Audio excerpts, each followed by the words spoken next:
Hey, so where last we left off, things had got rather heated in the common room of the Bellbreakers Roost, with Delgrim and B on the verge of getting into a fight with the Goliath Marius. Buying a moment of time by using his Calm Emotion spell, our two heroes quickly sheathed their blades, and then B proceeded to goad Marius into punching her. Somewhat confused until the spell wore off, his rage came back and he punched her in the face. B, using her own magic to make the blow even worse, flew from the booth in which they sat, crying out that she'd been struck for no reason. Tempers flared, confusion reigned, and within seconds, a massive barroom brawl ensued. Amongst the chaos, some of which was caused by Tiernan fueling the flames by lobbing a tankard into the frenzied crowd, You're B welcome. and Delgrim made their escape, keeping up with the rest of the group outside before heading back to the tall cauldron. With their mission planned for the following night, the party took the time to rest up, gather their gear, and lock in their plans for the rescue of Destaria. And then, once darkness fell, they leapt into action.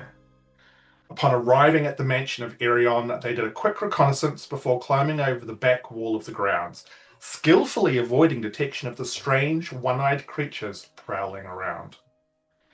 Climbing up through the window that had been left open for them, they found themselves inside the large building and quickly began exploring. Delgrim pushed for the group to hurry downstairs, as he was certain that Destaria was somewhere under the mansion, and our heroes snuck through the silent hallways, checking rooms briefly before finding themselves on the lower floor and approaching what had been suggested would be the location of Erion's study. Upon approaching the door, however, they were briefly distracted by paintings on either side of the oaken frame. Simple looking images, skillfully painted, everyone felt for a moment an urge to touch the images, but resisted. Well, everyone but Tiernan, that is. Unable to withstand the urge, he touched one of them and vanished. Alas, the rest of our heroes have no idea, as earlier, Tiernan had made himself invisible to help sneak into the mansion. Where has Tiernan vanished to, and how long will it take for the party to discover that their friend is missing? So we will open with tonight. Tiernan, it is a beautiful sunny day. Above you, the sky is a perfect shade of blue. There is not a single cloud in view. The sun blazes above, and there is this almost wholesome warmth coming down from it. It's like that perfect summer's day. All around you, as far as you can see, are sunflowers. Probably not too much shorter than your height, so probably maybe like 5.5 feet tall. Very hard to see terribly far in any direction, but there's no mountains, there's nothing of that kind of nature. And you do realize that this image is almost exactly what you had seen in the painting that you were unable to resist touching.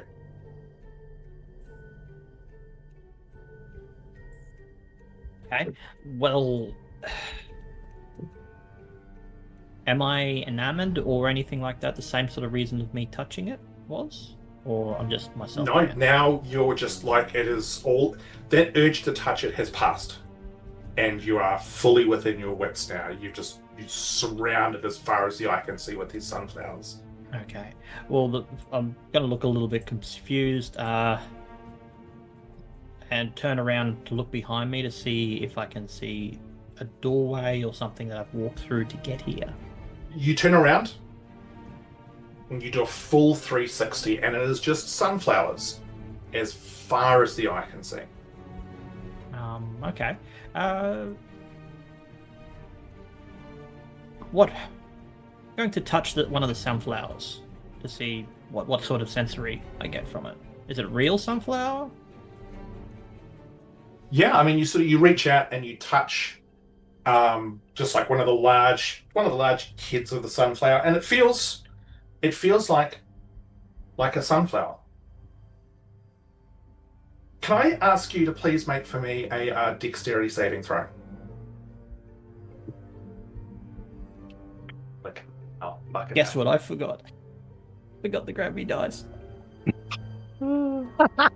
There's always one. Well, look, because you forgot your dice, it just means Yeah, that it's every alright. roll is successful. So, Sarah was going to offer me hers, but then she realised she doesn't want me to touch no, it. God. So Sarah, I'll just use D&D Beyond. yeah, Oh, cool. That I was hear a- you like dice. Yeah. that was a nat 20, so 22. A nat 20. Okay. You touch it and for the briefest of moments you're like, yeah, this it feels real. There's nothing about this which feels real. And you suddenly feel it move under your hand, and you pull your hand back just as it opens up to reveal these huge sets of teeth which snap at where your hand was. Oh. And then all of a sudden, the whole ground under your feet begins to shake. And I need you to please make a strength saving throw. 10.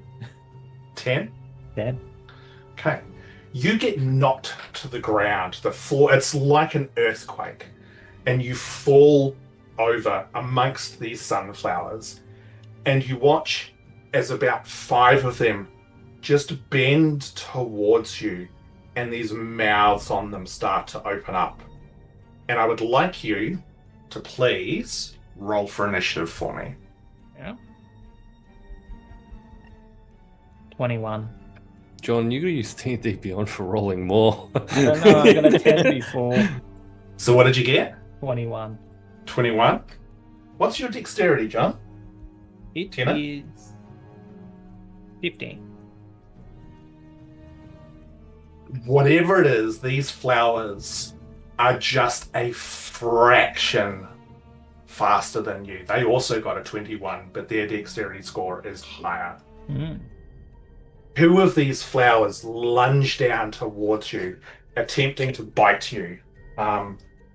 Now, you are prone, which would give them advantage, but you're also invisible, which means that they would have disadvantage, so it becomes a flat roll.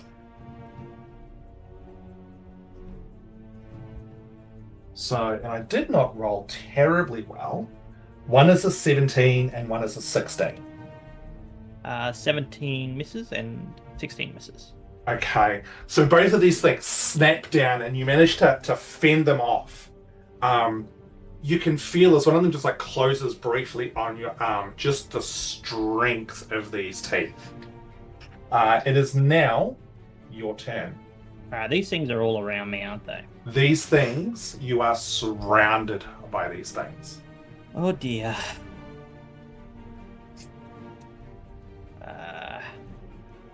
That felt so Winnie the Pooh, like, oh bother. Oh, yeah. rabbit. No.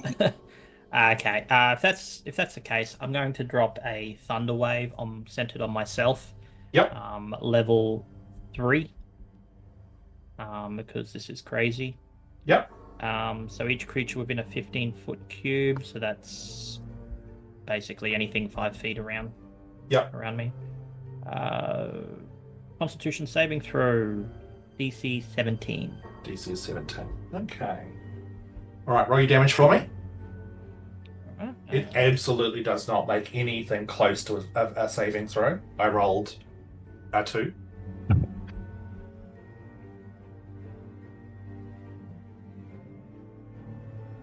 uh, 14? Really?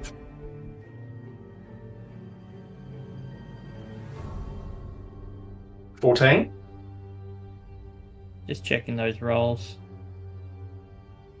Seem pretty low. 4d8 and I got 14. Alright. 14. Yep, 14. Okay. What does the Thunderwave look like? It looks like a burst of like an energy field that Yep. pulses out from Tiernan himself.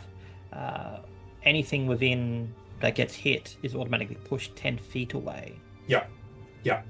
You watch as this energy just blasts out from you, and you flicker back into existence, and you see a bunch of these sunflowers just get torn from the ground and thrown up into the air. Um, but almost as that happens, more of them sprout from the ground. There's certainly a bunch where there's like they've just been torn and decimated, but it's like everything around you, this whole space is living. Is there anything else that you're wanting to do? I'll activate Blinky for one. Yep. And I'm going to attempt to. There's no distinguishable features of any kind. It's just a flat out field that I'm in. As far as you can see, there is correct. nothing. All right. I won't activate Blinky in that fashion then. Well.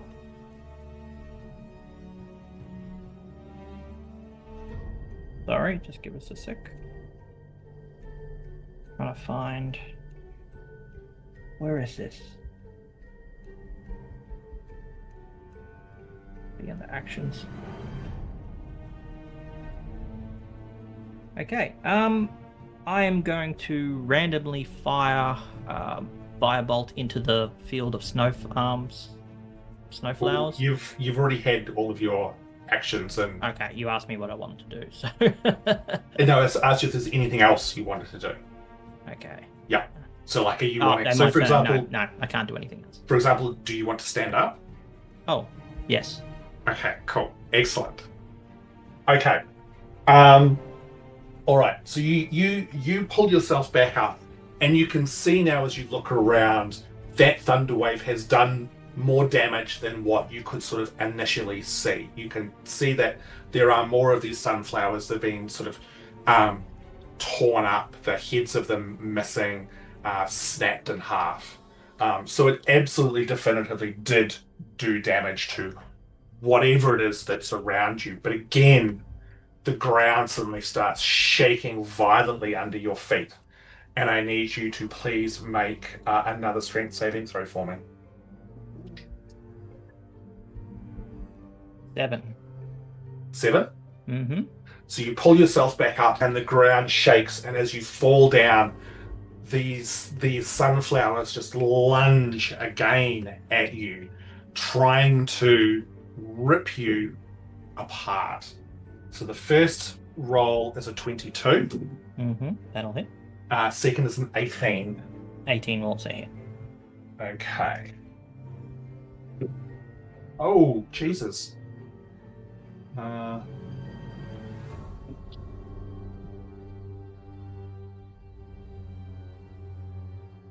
So you take 27 points of slashing damage as these teeth just start to tear into you, pulling like chunks of your armor away, getting to the flesh underneath, biting at your legs.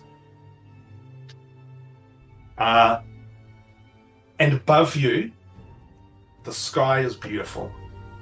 The sun beams down. It is a truly tranquil day. That's your turn again.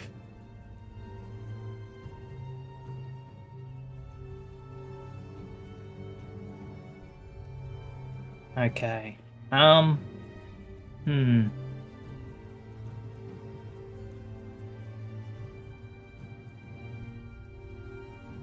going to cast Detect Magic. Yep. To see what, to see if I can find any sort of source of magic where this is coming from and how I've gotten here. Yep. Okay. You cast Detect Magic and look around as you're sort of trying to as you're still sort of on the ground as these flowers are snapping at you. There's nothing. There is not a single sign of magic anywhere. Oh, well, that's my card. That's my spells. That's my action. No bonus actions, no movement, nothing like that. Blinky do something for you? Nah, that's an action. No direction to run.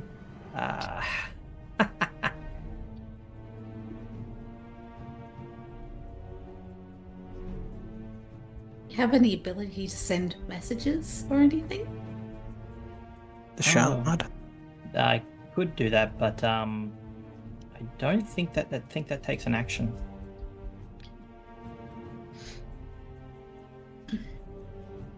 Yeah, it's the message spell. It is an action, correct. It's an action. What about using the shard to refresh my memory? That's still an action. Okay. Still an action. Brace myself, ready for. Sorry, you said that I'm getting thrown to the ground. Is that tremors through the soil? It is. It's like earthquakes. Yeah. Earthquakes. Okay. And these things just all around me, swarming in. Yeah. Yeah. Okay. All Sure. right.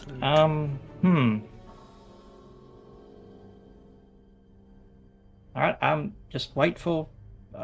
Stand my ground and see what happens next round. Stand your ground and wait for death. Cool. Good.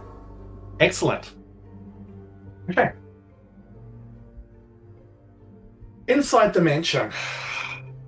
We'll move away from what's happening in the painting at this point in time. Framing it from a time perspective, for the rest of you, just remembering that combat is 6-second increments. So what has happened with Tiernan has not been very long at all, and that he was invisible when you guys left. I was going to say he's invisible. We have no fucking idea. Yeah. So you guys were standing at the door into... you were standing at the door. So what would you guys like to do? Was it a wisdom save that we had to make? As we yes, it was.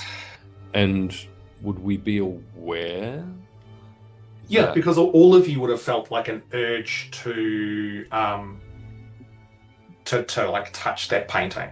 Okay, great. So, in which case, Delgrim will, in a very hushed voice, say, "I don't know if any of the rest of you felt that, but something is very strange in this place." And he'll reach into his bag and pull out 3 potions.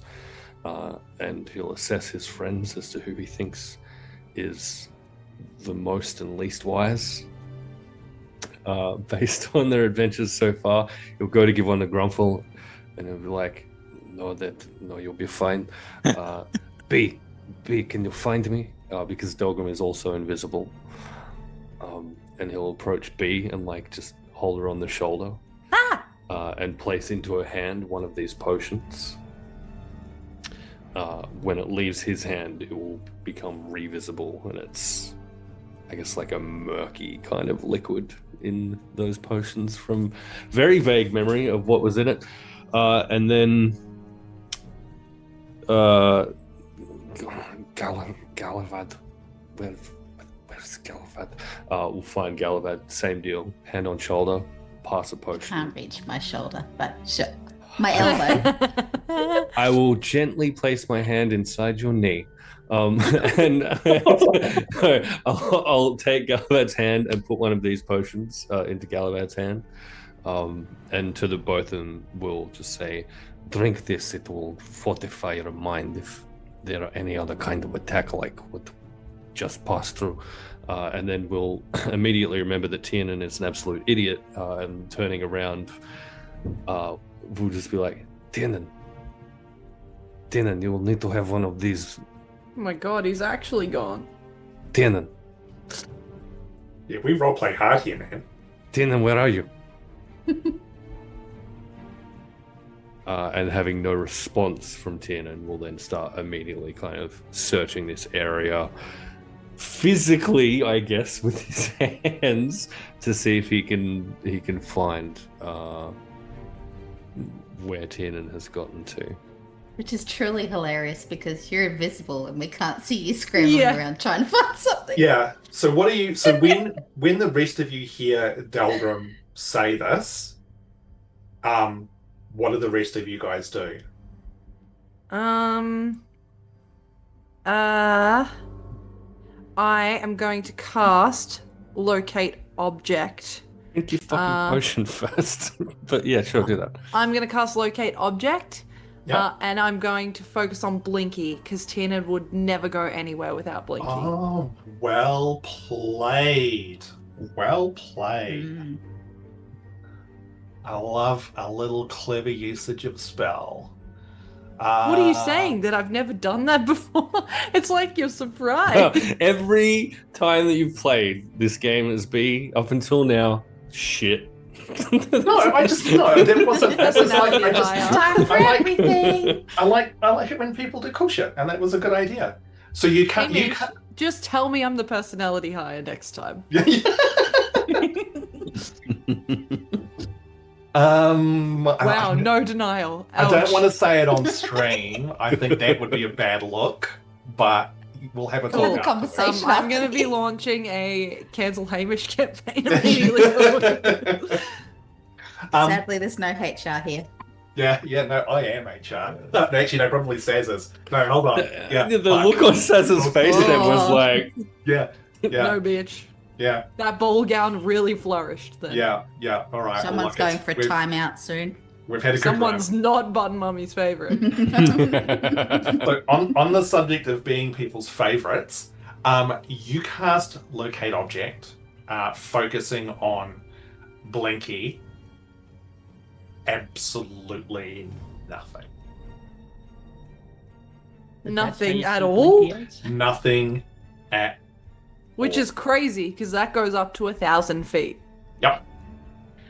I'm going to turn and look at everyone and say, and try and do it in a harsher voice, knowing that Delgrim. I feel like we would have heard Delgrim's voice moving. Yeah.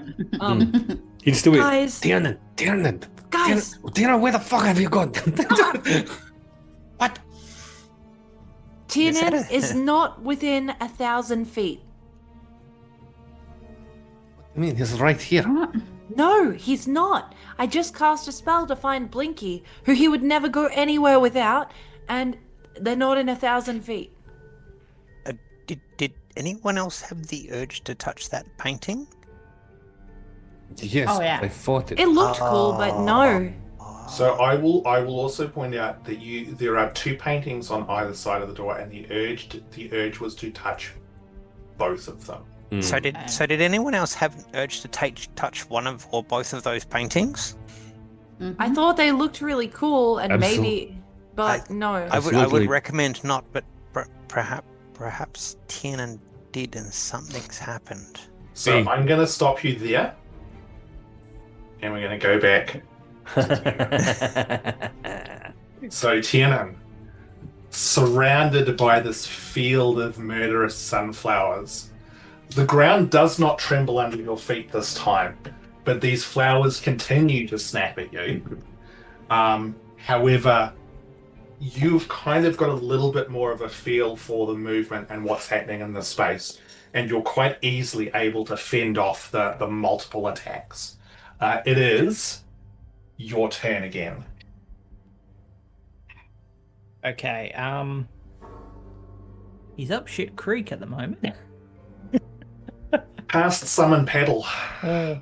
No, okay, can't detect any magic. Mhm. He's got a bunch of snowflowers around him. They can detect him when he's invisible, which he no longer is. Mm-hmm. Because he's cast spells. I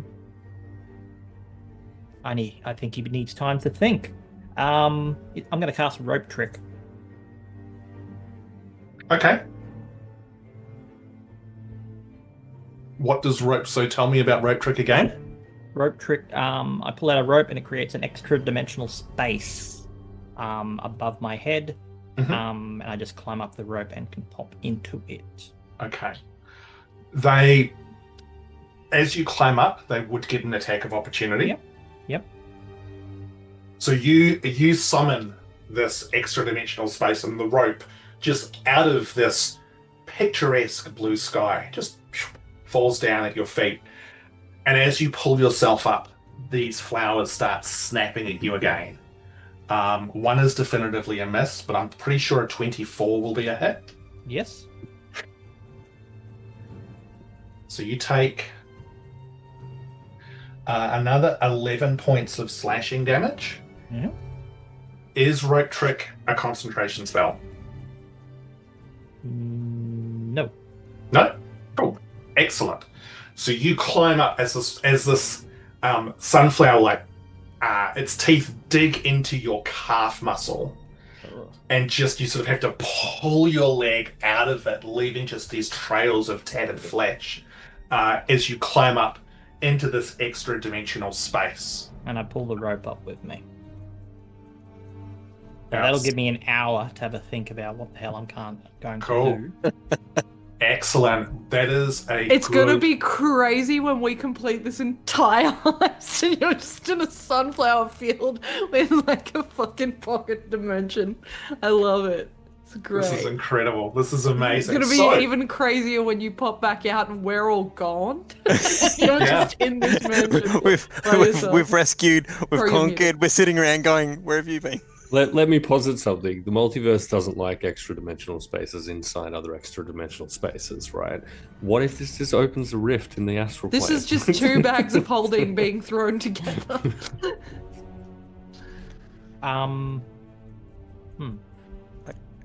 So, whilst you are having that think, unless there is something specifically you want to do, I would like to cry. Hey, crying's a free action, thank It you. is a free action, and it's a good free action. It is. It's very healthy. I got to commend John's use of Thunderwave, because in a field of flowers, you don't want to use anything flame, because only you can prevent forest fires. Funny you should mention that. I'm leaving. Goodbye. Yeah, that's it. Thanks, everyone. We're gonna go I'll right. have a bit of a think before I do anything. Okay, cool. So, back to the rest of the group. With the knowledge now that Tiernan apparently has vanished somewhere, what are you guys gonna do? I think Grumpfel may be onto something. I definitely also felt compulsion to touch stupid paintings. And Delgrim will take out his small hammer. And he's just going to start tearing into the paintings on the wall with his hammer. Which this lot, I guess, would see it visibly as he does so. But as he begins with the first one, as he does so with the first one, I was going to say Grumpfel grabs him and stops him from doing that, but he's invisible. He's going to turn around. Be Gallivahad, drink that potion just in case there's anything else in here to mess with your mind. And we'll start tearing at the assorted paintings, vandalizing them. So there are 2 of them. Mm-hmm. Which one are you going to attempt to destroy first? And this is incredibly important. Well, I better leave it in the hands of a fucking die roll then. Wait, hey, why don't you just follow your rule? Always go left. Actually, no, you're dead right. Always go left. So if I'm While he's destroying paintings, I'm gonna have this back. potion though. Yeah, so it would be the one to the leftmost of me. Okay. Let me find. I have actually not defined which is the left or the right, so Huh? I'm gonna. You're rolling it. Yeah. Good. Yeah. So Get chat to nominate and you just roll. Actually, I'll do it in. I don't know if you guys will see it in D&D Beyond. Oh look. So 1, 2, 3 is left, and that is the sunflowers. 4, 5, 6. Or 1, 2, 3 is sunflowers. 4, 5, 6 is the large tree. I rolled a 5. So shunk into the tree image.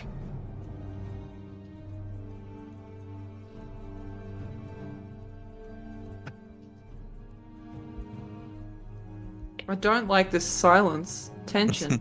It's a lot of reading It is. for ripping up a painting, and I don't like it. Yeah. Cool. Awesome. Let's get rid.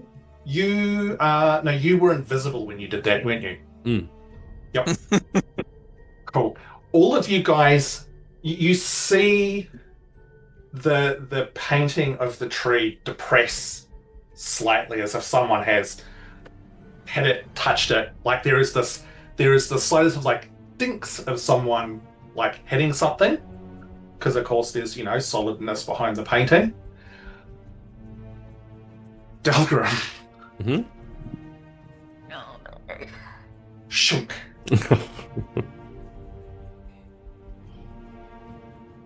It's a beautiful morning.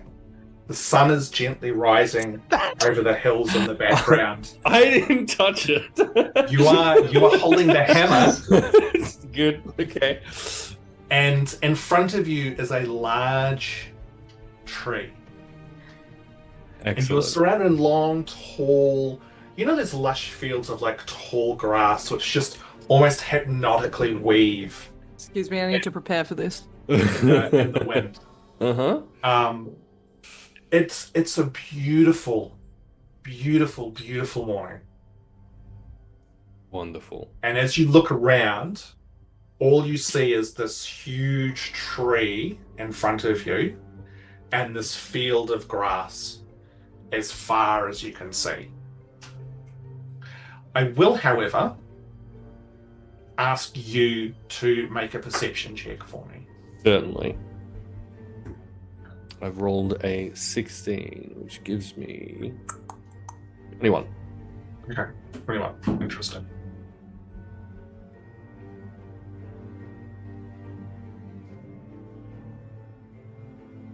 You look at the tree as the most sort of distinctive thing in this space. Mm-hmm. And you can see the bark.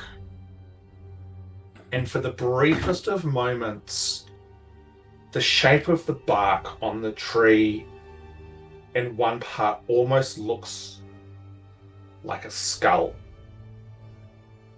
As you suddenly feel the earth underneath you begin to shake and roll, and I need you to please make for me a strength saving throw. That's a 7, making that a 13. Okay. You fall to the ground in this long grass. It's soft. It almost cushions you as you fall back into it.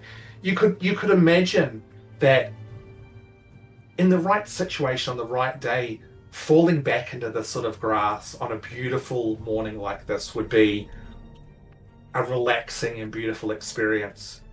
If it wasn't for above you, one of the giant boughs of the tree starting to raise up as it's about to smash your head in. Good.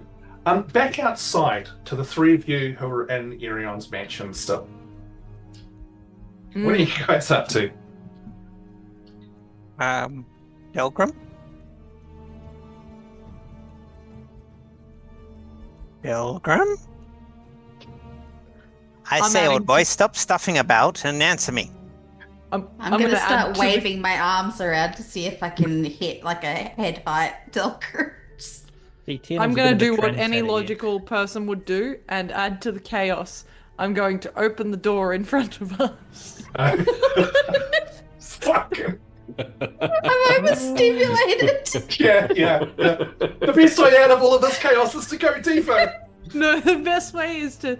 Maybe they're just on the other side of the door. How do I not... I don't know this. Okay, we're invisible. We can't walk through solid objects. Hey, look. No, but I don't know where the paintings took you. Yeah? It could be a shortcut. Exactly. You guys are at the BBEG. We've still got like 10 levels left to go. Yeah. Hey, Emily, at least we've got all that experience for yourself, myself, and Cass to gather before we go rescue them. Yeah, as I'm doing it, by the way, I'm drinking this potion. I'm like, I'm potion also in one hand, the potion. door the other hand. Okay, Hold on, wait, great. let me drink my potion. Give me 1 second. Yeah. Oh, wait. Really? Shit. Hang on, let me catch up. Outstanding. Grumpfel actually has an idea. Quickly, I will point out, so the both of you have drunk a potion of the fortified psyche, so you'll have advantage on wisdom saves for the next 24 hours. So, both of you, when you drink that potion, it does have kind of like little lumps in it. That's fine. Kind of reminds me of giant snail tears. Soup. Gross. I'd forgotten about those potions. Wow. Okay, cool. Awesome. Amazing.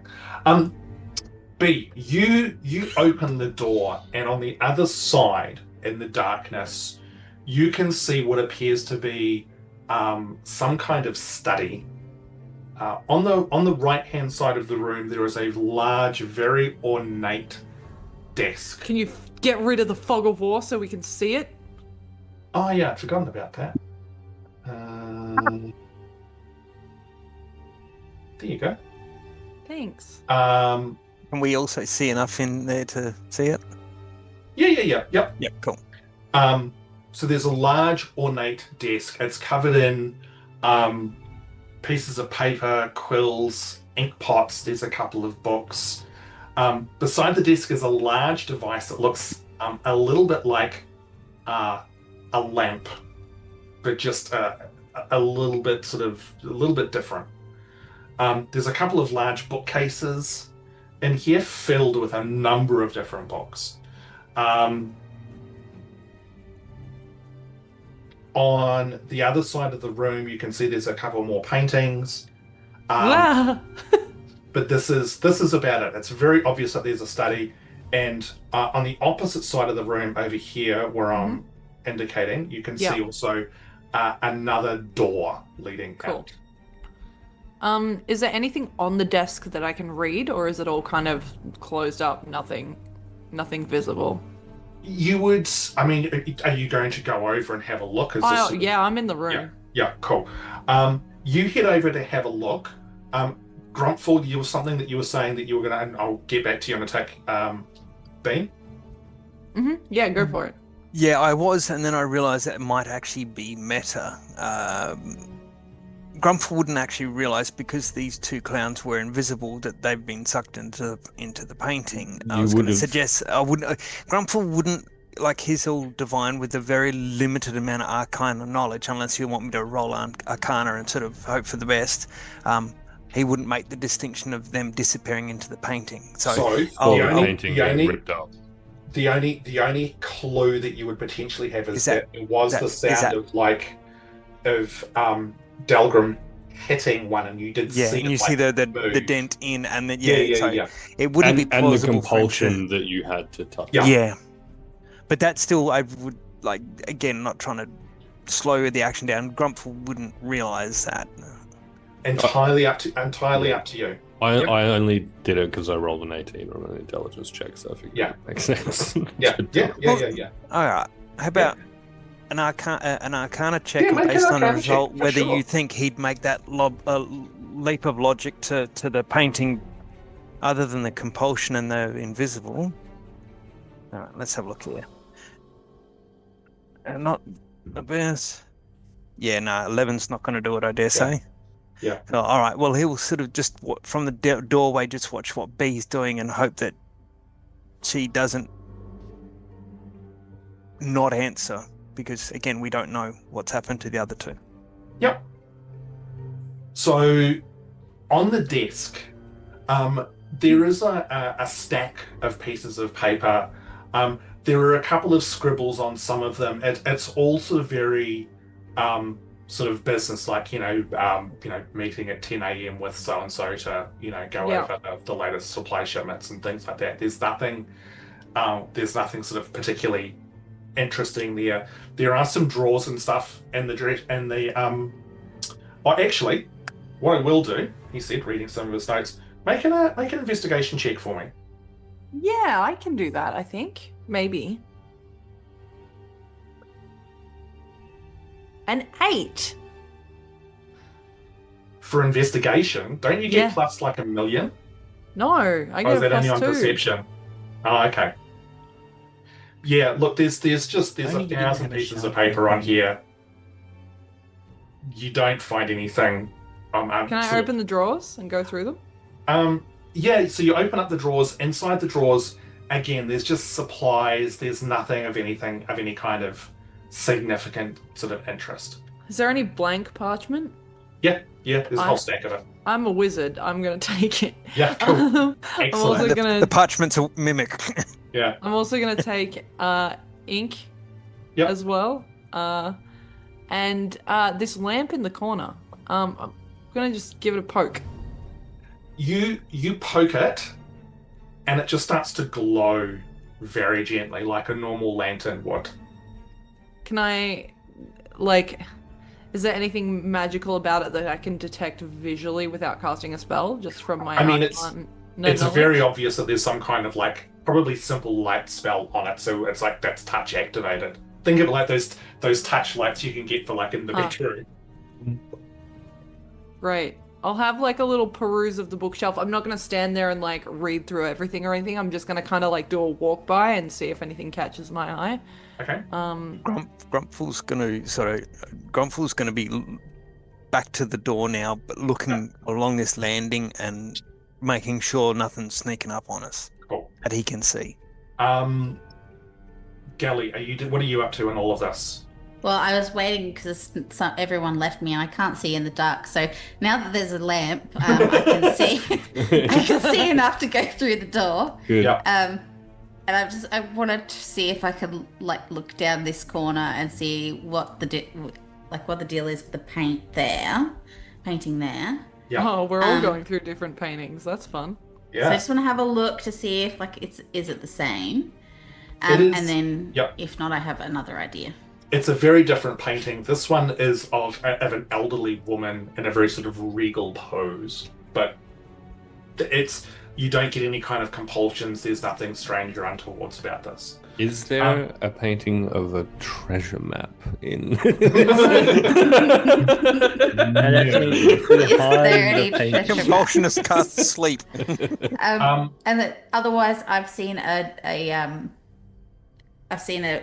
map in the corner over there, and I just want to pick up the corner just to see if there's anything underneath the map because I've read the romance novels. Yeah, cool. B, can I get you to make another investigation roll for me, please? Actually, I'll let you make perception because this is more of a looky. Yeah, I described it deliberately for that reason. Yeah. That's a 19 plus 9, so 28. 28. Yeah, you fucked up, buddy. You see a number of texts which kind of maybe have got some kind of significance or importance. You're not 100% sure. So there are two, one called, and I'll send this list through to you so you don't have to write a whole bunch of stuff down. One is called The Burning Tides, which you have a very sort of brief look at. It looks to be a study of the elemental plane of fire. And on the same sort of section, there's one called Denizens of Flame and Ash, which appears to be a slightly more sort of narrative book around the same thing, the inhabitants of the plane of fire. Yeah, but they're all sexy and they fall in love. Yeah. You see another book called The Dark Between the Dreams. This book seems to be about the planes of existence with a focus on something known as the Void. I am taking that one. Beside it is another one called the Aberrati Compendius, which appears to be a collection of information around aberrations that inhabit the void. I'm taking that one also.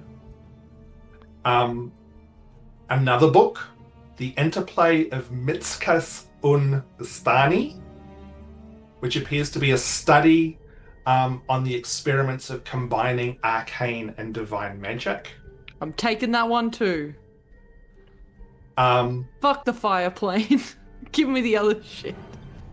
These other ones are almost like they're high up in the corner, almost sort of you only just happen to kind of glance one.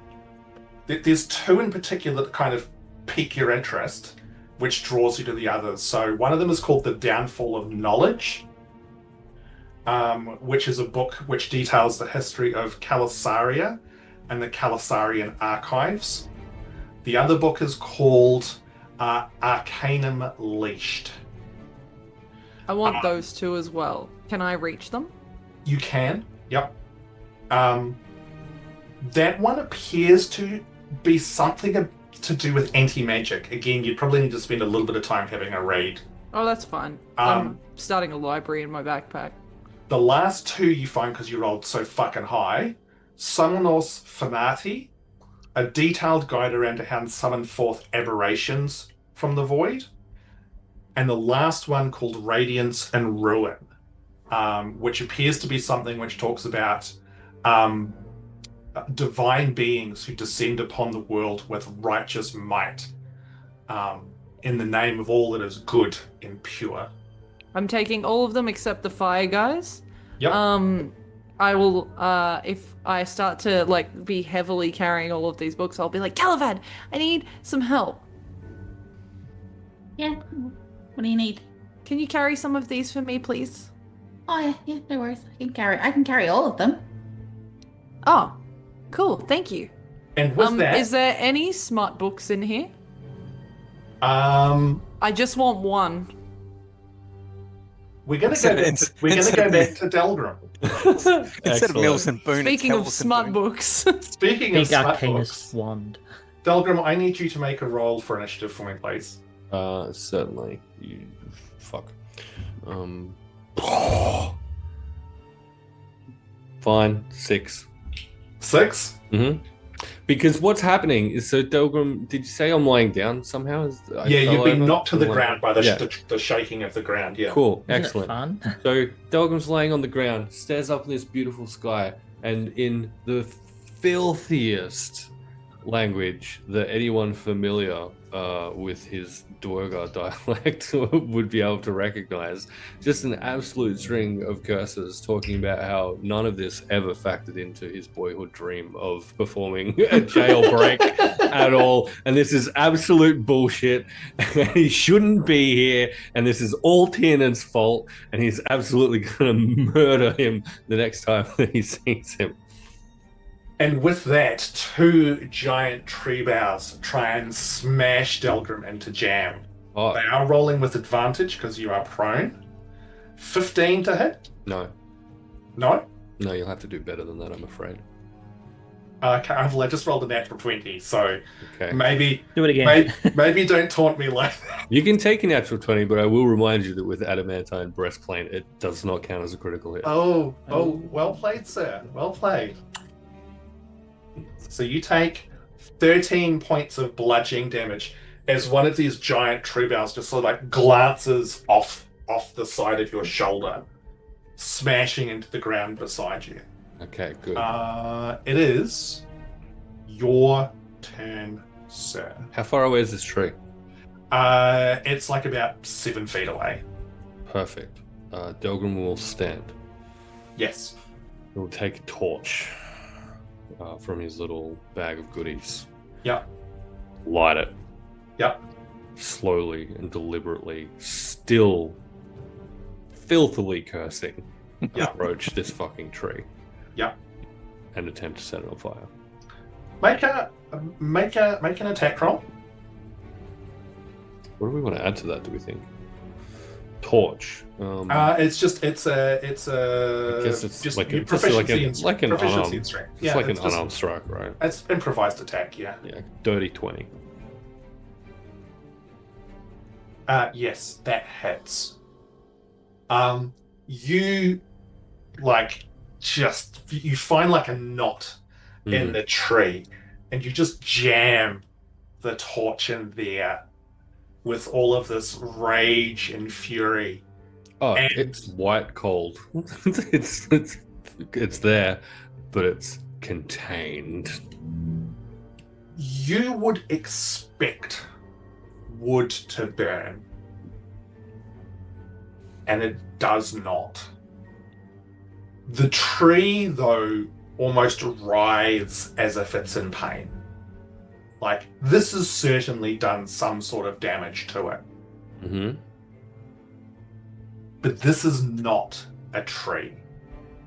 This is something else. Excellent. You still have a bonus action. You're right. And I think...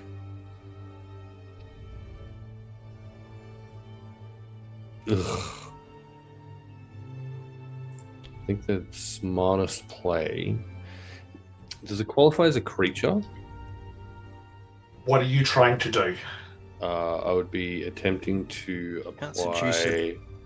Yeah, I would like to see if I can seduce the... I want to fuck that knothole. Dendrophilia, here we Well, go. roll- No. roll Wait, what? Absolutely no, not. No, roll for penetration. No. Actually, So no. are you a deciduous tree? No, I think given his current mental state, he would be attempting to apply Hunter's Mark to this thing before him. So you're going to cast Hunter's Mark? Yeah. You reach out with this inherent magic of yours. Mm-hmm. Can I get you to make a wisdom roll, but add your proficiency modifier to it as well, please? Certainly. 12, 13... What's that? 17. 17.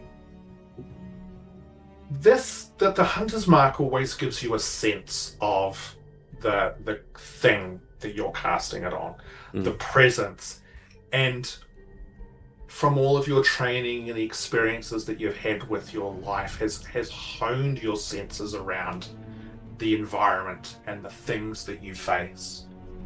You know that this is not a tree. This tree, in fact, this entire space that you're in appears to be alive. The ground beneath your feet, the grass swaying against your leg, the sun just peeking over the horizon. This whole thing is some kind of entity or something. It's weird. It's some kind of deep, twisted aberration. Okay. So specifically aberration?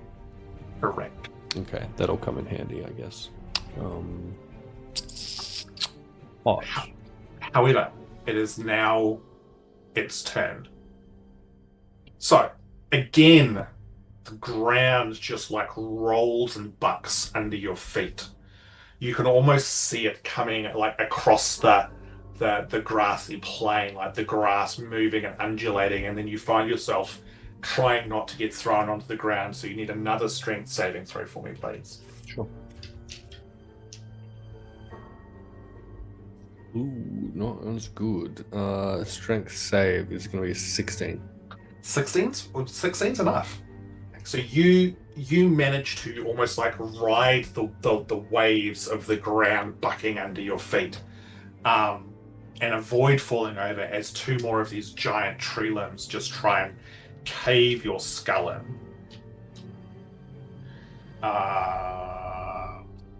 Not great. One is a 12, one is a 15. Neither will hit. The 12 just completely misses you. The 15, how do you fend off this 15? Barely even have to. It's not even close. It's not just even close? A matter of absolutely just sidestepping this Excellent. clumsy attempt Sort of smashing into the to ground hit Delgrim. around you. So it is now your turn again. Excellent. In which case, the entire area is an aberration. This is the sense that you've got. Yeah. Excellent. Delgrim's going to very briefly just kind of touch grass, the ground below, and throw his senses into this entire environment. As a bonus action, we'll cast Hunter's Sense. Slayer's Prey. Yep. Which doesn't need concentration. It's separate to Hunter's Correct. Mark, so that's fine. As an action, is there any part of the tree section of this place that hasn't moved at this point? There's probably parts of it, yeah. I can't think of anything. Like the whole, like the general trunk, it's more the giant, like, boughs and branches that have been trying to wail on you. The central trunk hasn't really moved too much. Yeah, and those branches, like, I guess what he's trying to ascertain is if he was to climb this tree, if there's a section of it that he could claim that would be, if not completely avoidant of that kind of limb thrashing, just somewhere that he could kind of park himself for a little bit and get a bit more of a sense of this place. Less of a rope trick, more of a bark trick. Yeah, I think it would be very difficult. There's enough kind of like just branches sticking out from all over the place where I think you would struggle to find a place where you would definitively be like untouchable, if that makes sense. Is it still on fire? No, it didn't even light. Catch. That sucks. All right. In which case, and it's just grass. The rest of the area around. Okay. As an action, then I guess he'll disengage and he'll use the rest of his movement to try and get out of reach of those limbs specifically. Yep. And just try and get far enough away that he can observe if there's anything else in this area that is of clear and present danger. Yeah, cool. All right. So you disengage, stepping away from these giant boughs as they sort of swing harmlessly around you, and head out into this almost like a grass sea. And there is a small rise off in the distance that the sun is peeking out over the top of, but there's very little else. And as you kind of head further out, make a perception check for me. Sure. 14 and 5 and 19. 19. You take a moment to look around everywhere, and just as far as you can see, just nothing and nothing at all. In which case he will seat himself quietly. So as you go to sit down, there is like a rumble under your feet as like earthy columns smash up from the ground. Great. Obviously, almost like the tree boughs, almost like giant earthen arms, ready to try and just smash you into pieces again. Cool.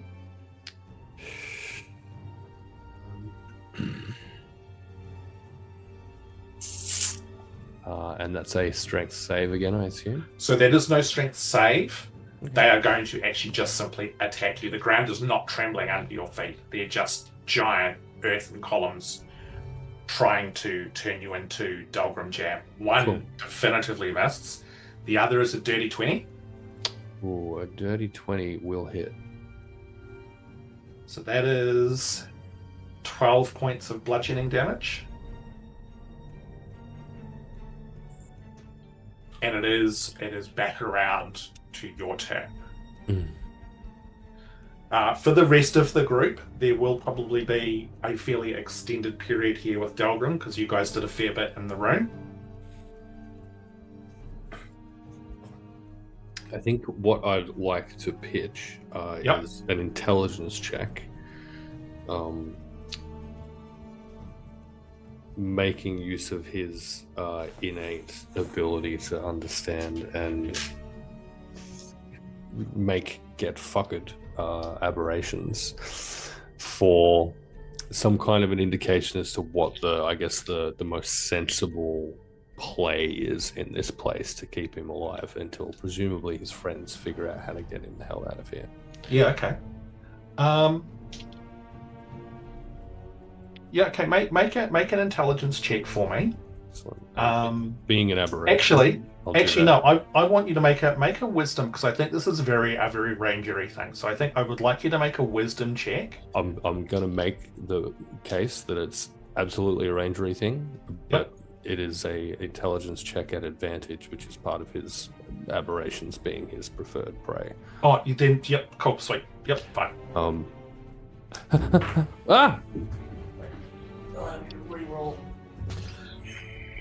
Look, that didn't go too much better. 16.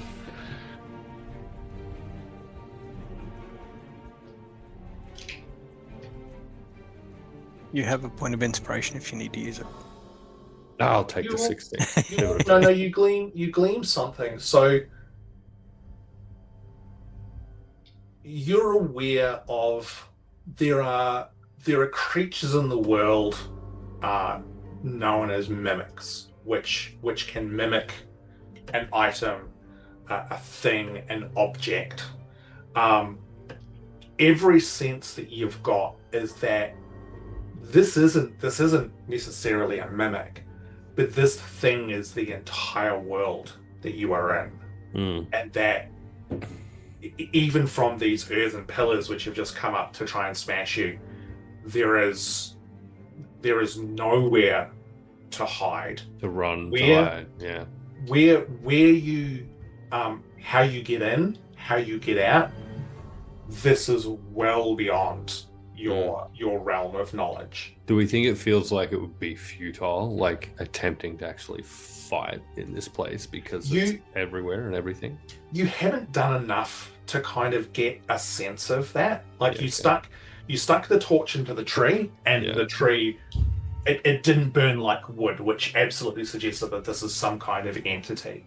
Yeah. Beyond that, though, who knows how much of this is real, how much of it is an illusion, how this could be, does it go on forever in every direction? Is this an insurmountable obstacle that you're trying to stab to death? It's like, until you probably try, there is no sense. Let's give that a go then, shall we? I guess with his action then, he'll just take the claw of the dragon, his kind of jade sword. He's just gonna stab it into the ground. Yep. First. So it will still be attack rolls. Yeah, absolutely. Yep. Don't forget your 2 attacks. Correct. So there will be 2 of them. Both of them are real bad rolls, which is not ideal. Both of them 12 to hit. Both of them 12. Wow. Unless we're rolling at advantage, because I'm literally just stabbing into the ground. It is the protection of this entity is not based on its ability to dodge. It is, you stab it into what you feel should be earth. But the ground seems much stronger than you would anticipate. As the crystalline blade just hits it but does not penetrate, which even in itself gives you an indication that this ground is not natural. It's not earth that you're trying to stab. This is something else. It is also part of the whole. Yeah. Okay, cool. Great. Well, that's it then. All right. So once again, I assume the 12s don't hit. Yeah. So once again, 2 earthen columns just try to smash you. One being a 16, one being a 22. 22 will hit. So that is 14 points of bludgeoning damage. Sorry, how many? 14. 14. 1-4. Yeah, not 14. Okay. Yeah, I'm not loving this. But the ground is not shaking. I guess we'll just he's gonna have to attack these earthy outcroppings then. Little bit better. So that's a 17 to hit. 17 hits. And a 15. And 15 is what you needed to get. Excellent. So do your damage. Don't forget your Hunter's Mark. Actually, you do not need to roll for concentration for Hunter's Mark. Yes. So con check 10 plus. Con. Rolled a 10. Yep. Okay, so first attack. Going to be, what's that? 1d6, 6, 12, 17, 19. And I think that's just slashing damage. And then... Is it all slashing damage? No. There's also an additional 9 psychic damage. So it was 16 plus an additional 9. Yeah. And I'm going to burn a charge to regain 9 hit points out of that. Second attack. just need to double check Slayer's Prey real quick. Just bear with me. I think it's only the first. I think Slayer's Prey is only one attack per. I'm pretty sure they're both just the. Hunter's Mark is, and Hunter's Mark's every single time. Yeah, you're right. Slayer's Prey is one. Yep, good. Yep. Okay. So 5 and 7 then for the second attack. 9 rather. 9.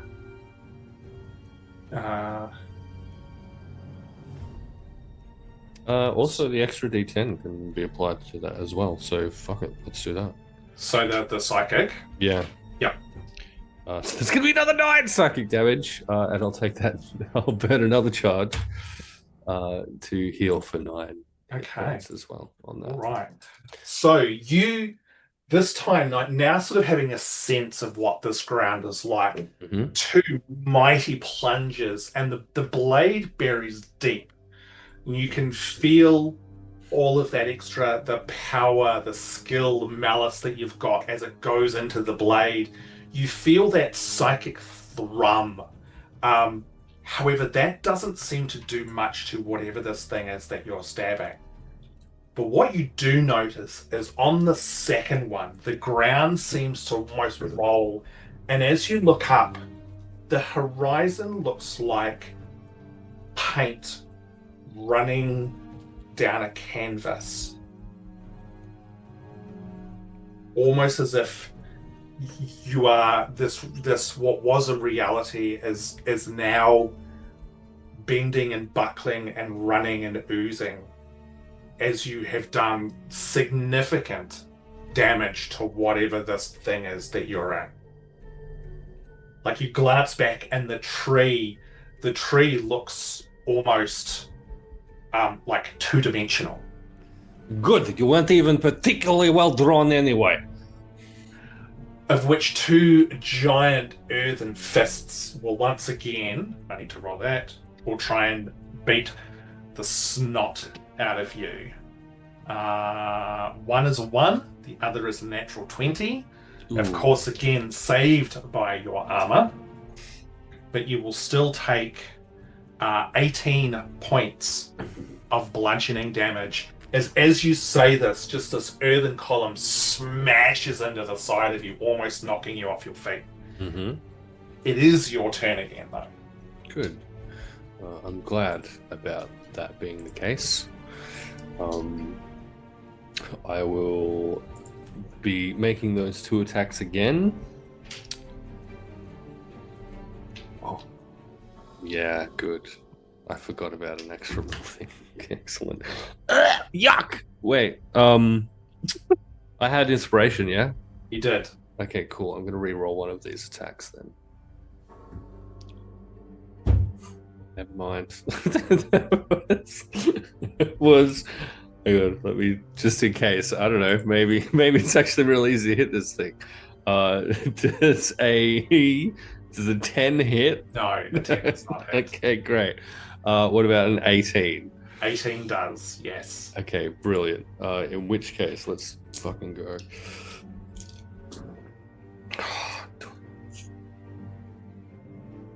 So it's going to be 15 damage with the sword.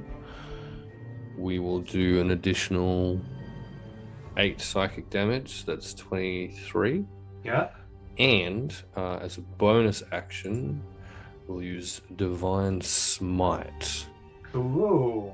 To add 2d8 on top of that of radiant damage for 8, 10, 12 radiant damage on top of that.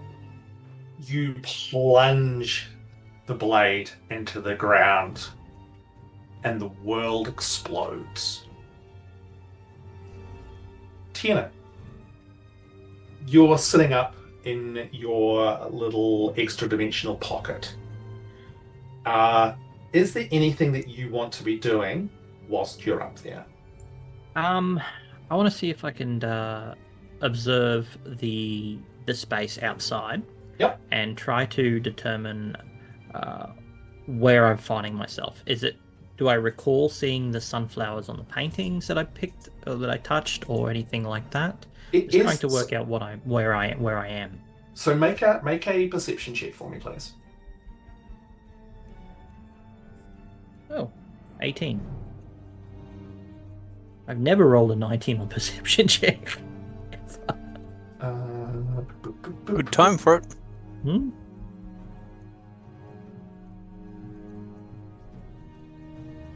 So the first thing that you would notice, now that you're sort of in a space where you're not trying to get eaten by a bunch of beautiful flowers, is that yes, this absolutely appears to be the painting that you were sort of inexplicably drawn towards touching.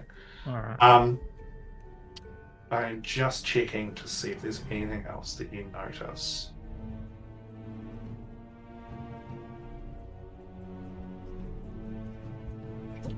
As you look out over the field, you can see sort of off in the distance what appears to be the face of a man. Gaunt, skin pulled tight, obviously dead, but his face and a look of pure terror. And it's hovering in space. No, it's like in amongst the flowers. As you look out over, you can see sort of just barely visible amongst some of them. Oh, okay. Do I know what this is? A person's, it looks like a corpse with its face frozen in terror. Okay. Another question. When I climbed up the rope, Yep. and got out of range of the sunflowers, Yep. were they able to do a sort of a range attack while I was climbing that rope, or? No. Well, I mean, not that you would have observed. Okay. Well, if that's the case, I'm probably going to. I'm going to try to climb back out, and dangling from the rope. But before I do, I'm going to activate Blinky into his flamethrower. Mm-hmm. And I'm going to hang underneath this rope and proceed to fire a standard firebolt, and using Blinky as basically a napalm. I'm trying to set all the sunflowers on fire and just cause as much. I'm trying to cause a flower fire, so to speak.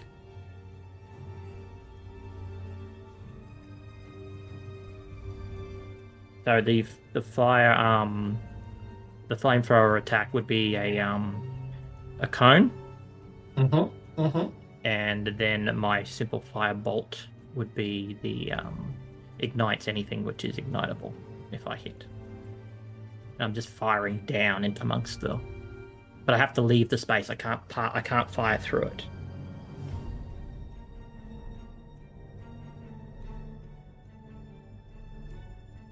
Okay. Interesting.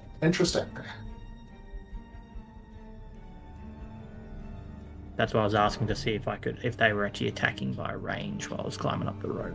Yeah. I'm just figuring something out. Yeah. Okay. What's the range on Blinky's? Blinky's only 15 feet cone, so he's going to hover above, about 10 feet above, or as high as he can, really, and just fly over, just napalming the field, so to speak. Okay. Make a couple of damage rolls for me as Blinky starts to napalm this sunflower forest, or sunflower field, I should say. I only get 2 of those out.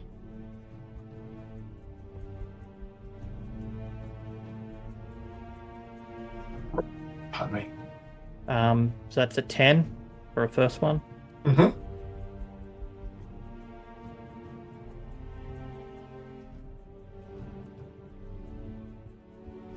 13 for the second. What was that? 14? Did I say 13? 13. 13. How many do you wish me to do? The number that you rolled. That's what I wish you to do. No, as a number of attacks. I just said a couple, so that's cool. Okay. So you... Now, that's a bonus action, and while he's doing that, Tiernan will be firing off his firebolt. Yep. No, that's just cool. randomly into the direction. So what you observe is, as Blinky is doing this, you can see the flowers thrashing. You can see some of them trying to reach up to where Blinky is. You see Blinky get maybe 60, 70 sort of feet away, sort of, heading out as he's doing this, and then just hit what appears to be like an invisible wall. Ooh.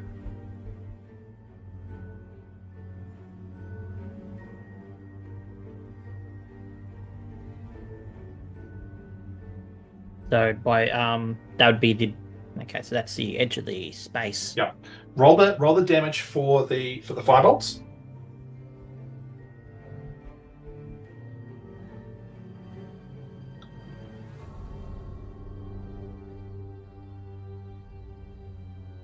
First one's 16. Second one's 12. Okay. When the first one plows into these flowers, similar to what Delgrim had seen, you notice now that the blue sky starts to run like paint dribbling down a wall. The sun, that beautiful golden blazing orb, starts to just sort of dribble downwards. And as that last bolt plows itself into the ground, and as Blinky bounces off this invisible world, similar to Delgrim, just the world around you just explodes. Both of you, probably Tiernan first, maybe, but not much before Delgrim, find yourselves suddenly on the floor of Errion's mansion, looking up at where these paintings are, or in some respects were. The frame is still there, the painting is still on it, but it's like someone has smeared it when it's still wet with a hand, and you can actually see paint dribbling down the wall from behind it, almost like blood, but it is the colors of this image. Yeah, Tiernan's just going to fire off some rapid firebolts directly into it, burning the hell out of that paint. No! I'll also point out before you get into the inevitable consequence of that, Hamish, we're both now visible as well, having cast spells and attacked. You are. So you blast off these couple of shots into it. You would expect it to go up and maybe in flames because it's a painting, it's material. Doesn't happen. Like, it just scorches this paint. The rest of you guys, however, inside, see the flashes of the firebolts going off. You would have heard the thumps of your two companions hitting the ground from the other room. I just realised someone's moved me into the room. I was by the door saying that I was keeping an eye out in the hallway in case anyone was sneaking. But you would have seen them in that case, both of them literally almost get like physically ejected from these paintings. Would we see that from the room though? You guys would have still been like doing your looking around and stuff like that. Yeah. But you would definitively hear them. Though. You would absolutely hear them, yeah. Yes. Gallivahad probably would have drawn a weapon and taken a step towards the door. I have a really important question though. Yep. Did I find a smart book before this happened? Great question. Beatrix, you did not find a nothing slutty or sexy at all. You've got an inspiration point. You want to use it to reroll? Nothing. Well, there goes my gift to Gallivahad, I guess. Nothing in this room that is slutty or sexy, no. Well, it's only Gallivahad that misses out now, so you have to live with a sad Cass over your head. Okay. That's all right. Anything can be smut if you read it the right way. Good. I think still holding books in hand, B would jog out behind Gallivahad, who's got a weapon drawn. No, I'd taken the books off you already. Actually, I was going to carry all of them. There was one thing which I need to wind back slightly to. Cass, you were having like a look around, like looking under carpets and stuff. Can you make a perception or investigation check for me, please? Sure. Which one's better? They're both the same. Okay.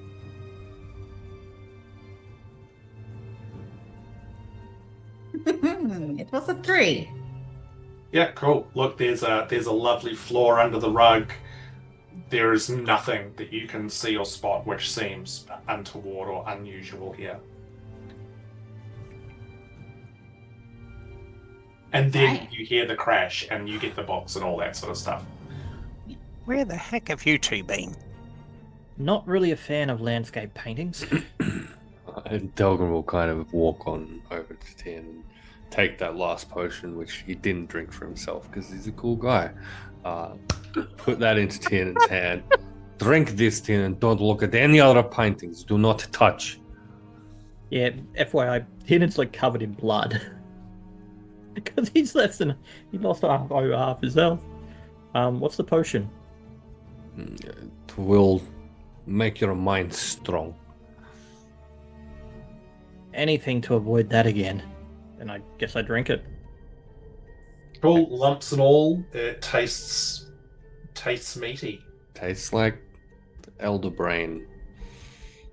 Oh, that's what that was. Oh, that's what it was. So what is this supposed to do? So it's the potion of the fortified psyche. It'll give you advantage of wisdom saves for 24 hours. Also, fuck you, I'm wise as hell. I don't know that. I assume. Wait a second. Not seen evidence of that yet, is what Delgrim's trying to say. Wow. Rude.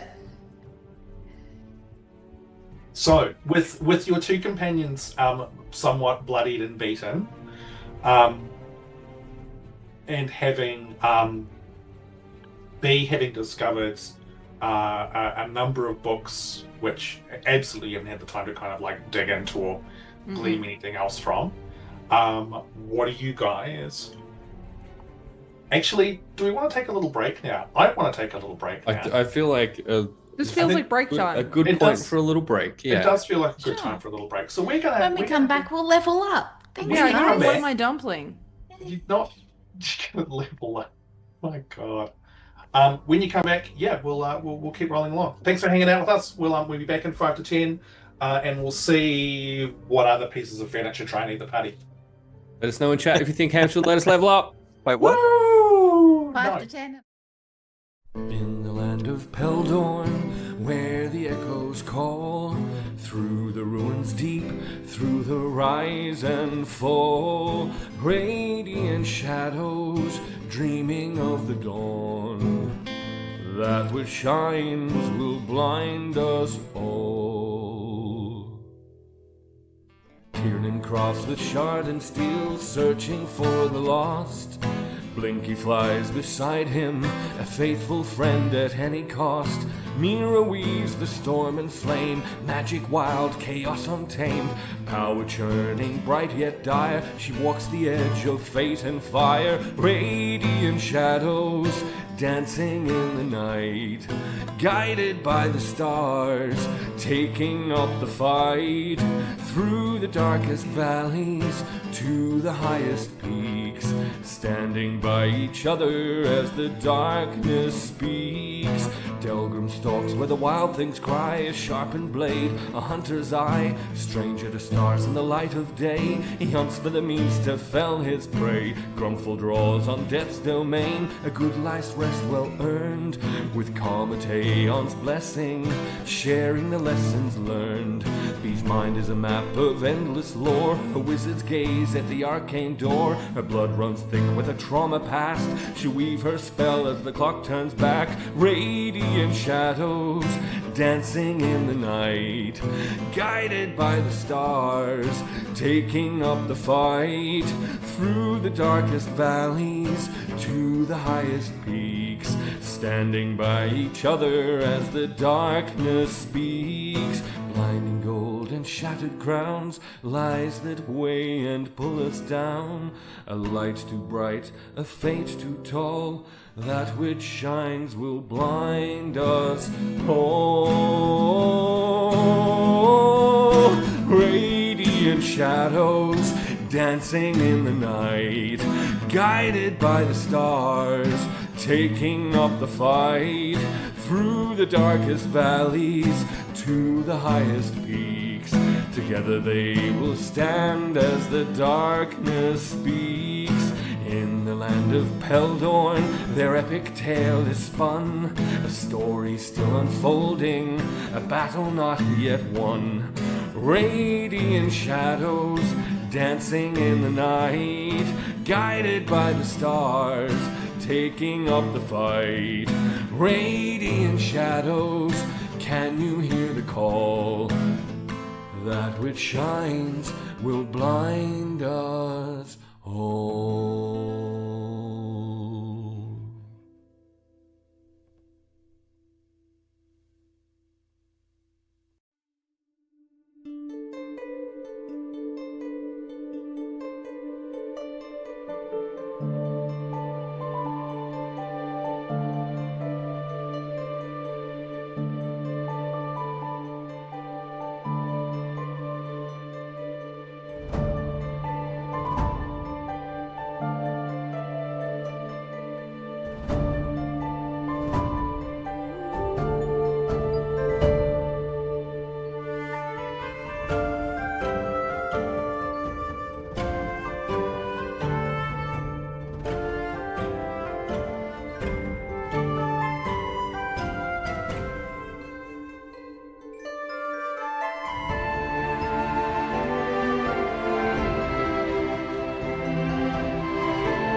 Jerk that Button, dumpling. mummy.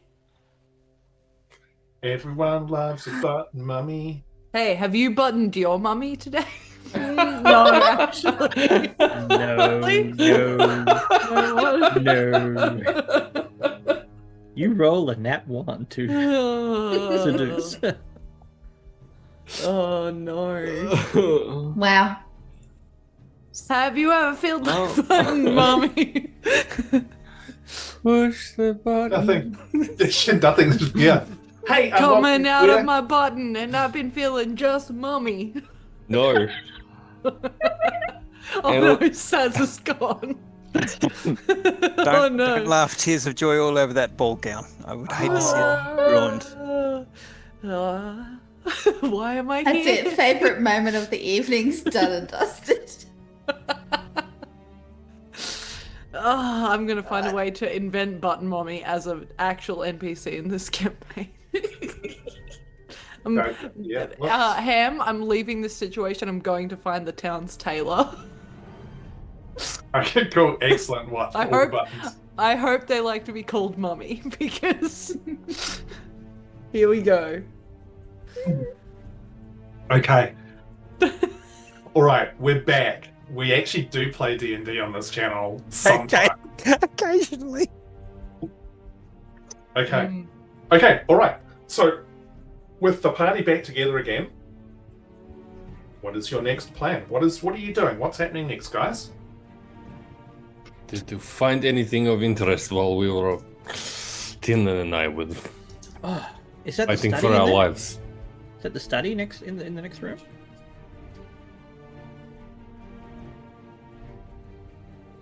B?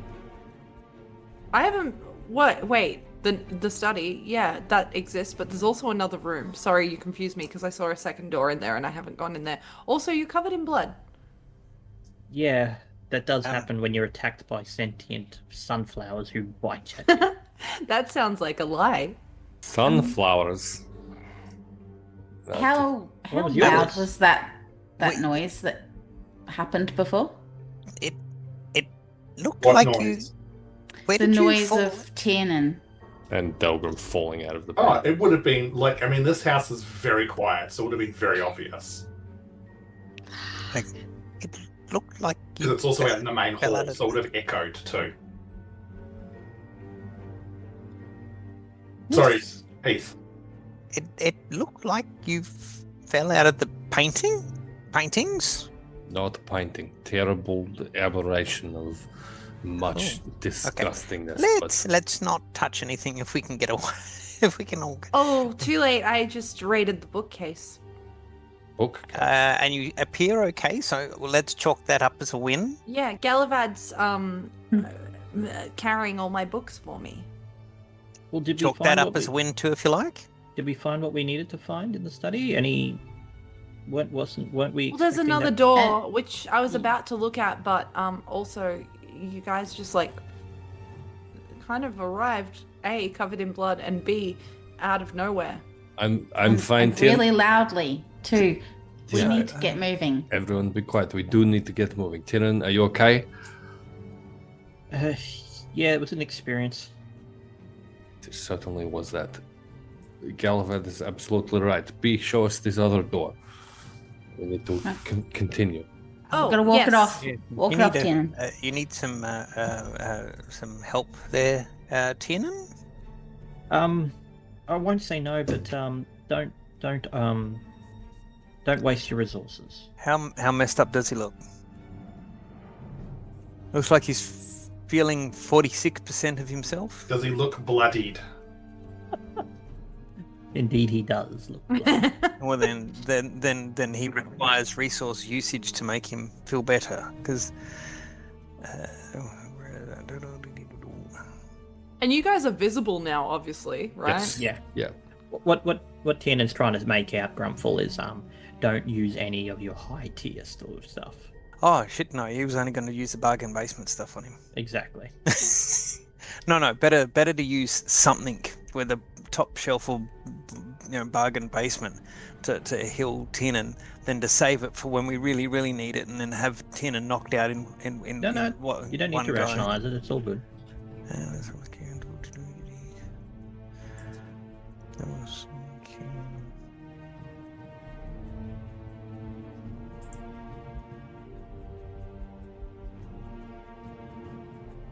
Oh, that's right. Yep, cool. So he's just going to use Cure Wounds on him for. Where are we? D8. D8. 4 plus 7 is 11 points back. Much appreciated, sir. That life domain thing really does kick in. Okay, B, show us to this door that you mentioned that you would like to look at. Yeah, I can do that. Okay. Yep, good. Let me just type into a magical space that doesn't exist for one moment.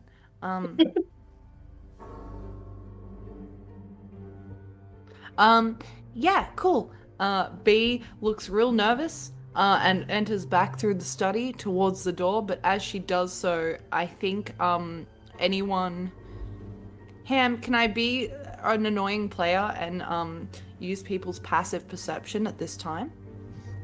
It's entirely up to you how you want to... I feel like anyone with a passive perception over 13 would see that B is visibly nervous and probably hand shaking at this point, like a combination of adrenaline and nerves. And as she's walking, she'll be like, how about I break the ice as we walk? And I'm walking towards this door and I go, if you guys were gonna get 1 million gold, would you punch me in the face? No. Yes, obviously. There's a lot of gold. Money isn't everything. It's 1 million gold pieces, Tin, and yes, I would punch B in the face for 1 million gold pieces. Like Why here, are we we had to having this take it with question? us, or somewhere? Sometimes I find it really useful to just ask random questions when I feel nervous.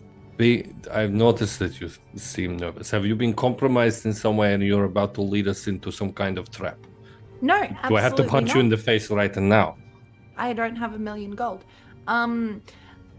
No, I'm nervous because I haven't really done a heist before. And also I haven't broken anyone out of a prison before, and also I haven't seen Destaria in a really long time, so I'm just a little nervous about it. And she'll open the door to the next place as she's Well, Tiernan was talking going to about it. just say when you were saying that, well, maybe we should check for more traps before we start opening any more doors. As Yeah. the door gets opened. Good. Yeah, perfect. I feel like that's exactly how it would happen. DM says no. Considering we just got sucked into two. On the other side of the door, I don't like that tone. Of the door is a very simple little chapel. On the opposite side of the room, basically, directly across from here, there's a small table with a small wooden altar on it that's got the holy symbol of Lapanzi displayed very openly on it. Behind that, on the wall, made from what looks like to be bronze, is an image of a blazing sun. Off to one side, just to the left, there's also a small basin, which appears to be filled with water. Grumpfel, this feels like your jam. Delgrim, did you, in your painting, was it nature orientated? Like plants and stuff? Tree and grass, yes. I had a field of sunflowers. And now we have an altar. Is this linked to that priest guy? Well, maybe. I think before Delgrim continues answering Tiernan, I think he just wants to do a quick scan of kind of the room that they're in. DM. The study? Yeah. Like as they're kind of passing through it, he'll be looking in this room. So he's fully convinced that there's some kind of like secret way to get underneath this house somewhere, and that they have to find it. So he'll be kind of scanning the room, looking for something that seems out of the ordinary as he passes through. Right, make a perception check for me, please. Shortly, 17. 17. Looking around the room, it's comparatively sort of simple. Again, there's the large rug under one of the bookcases themselves, the desk, all of that sort of stuff. There's nothing in here which seems like out of place or odd. Anything further than that would require probably a much more deeper sort of investigation. So, like looking for, trapdoors and mechanisms and, moving shit around and stuff like that. Yeah. No, I don't think he'd do that at this point, but having peeked into this second room and seeing the blazing sun, I feel like we've seen iconography of the blazing sun before. It is inside the painting. It is reminiscent of you've seen much imagery of that, but also sort of like the dawn, where it's like being a half sun, and there is definitively similarities between those images, just the way the sun has been, like the actual imagery of it itself. And I want to say way back at the beginning of the campaign, like the sun on those papers that we found in that wizard's place, right? Yep. Yeah, okay. Tiernan, I don't think content... Actually, also, Pro, for that, I'm going to give you an inspiration point for remembering shit from, like, 4,000 years ago. Thank you, because I don't think I've got any inspiration left, so I'll take it. Tiernan, I think painting... or just paintings of nature, because nature is boring for people to paint and easy. It does not take much skill. But this, what I mean is the altar is clearly an altar to Lapanzi, which is the god of nature. Yes, but the sun there, and you remember the wizard's house that we looked into way back in Greenleaf? Yeah. Remember the pictures of crazy drawings of sun? It looks very similar to this. Do they look similar?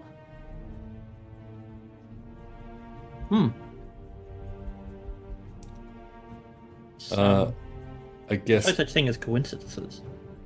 Is there any plaque on the painting that describes who or by who or anything like that? So you want to go back out and look at the paintings? the sun, I think, Grumpfel was. So the sun is made of metal, like it's a okay. metallic, like sculpture made from like bronze. Right. Did anyone check over the study? Like, you mean the room before this one? Yeah. Yeah. I went through all of it. Right, did you find anything? Books. Not anything in the desk really. The lamp lights up. And then Gallivahad did some searching too. Yeah, I looked, but I didn't see anything. Did you look under all of the rugs? Yeah, I looked under the rugs, but I didn't see anything. I knew you'd look under all the rugs. Very good idea to always look under all of the rugs. Delgrim's going to go into this little kind of altar-y room and just have a bit of a poke around in here. Hamish, I just wanted to ask if that detect magic would still be up. It's a 10-minute It's a 10-minute duration. At this stage, no. It would Okay, have gone down. Are you, Delgrim, are you having a look or are you doing an investigation? I think investigation, because this feels like a little private area that might be ripe for secret passaging to a sub-level somewhere. Given that it's a divine area, Grumpfel will join Delgrim in there having a look as well. 18. Yeah, sorry, go, John. And not that I don't trust B, but Tiernan's going to have do an investigation check inside the study a little bit, just to see if she missed anything. Not that I don't trust B, says the dude who got sucked into a painting. Smart. 19 on investigation. Okay. Grumpfel, what did you get? Oh, shit, sorry. On perception, did you say? No, investigation. Damn it.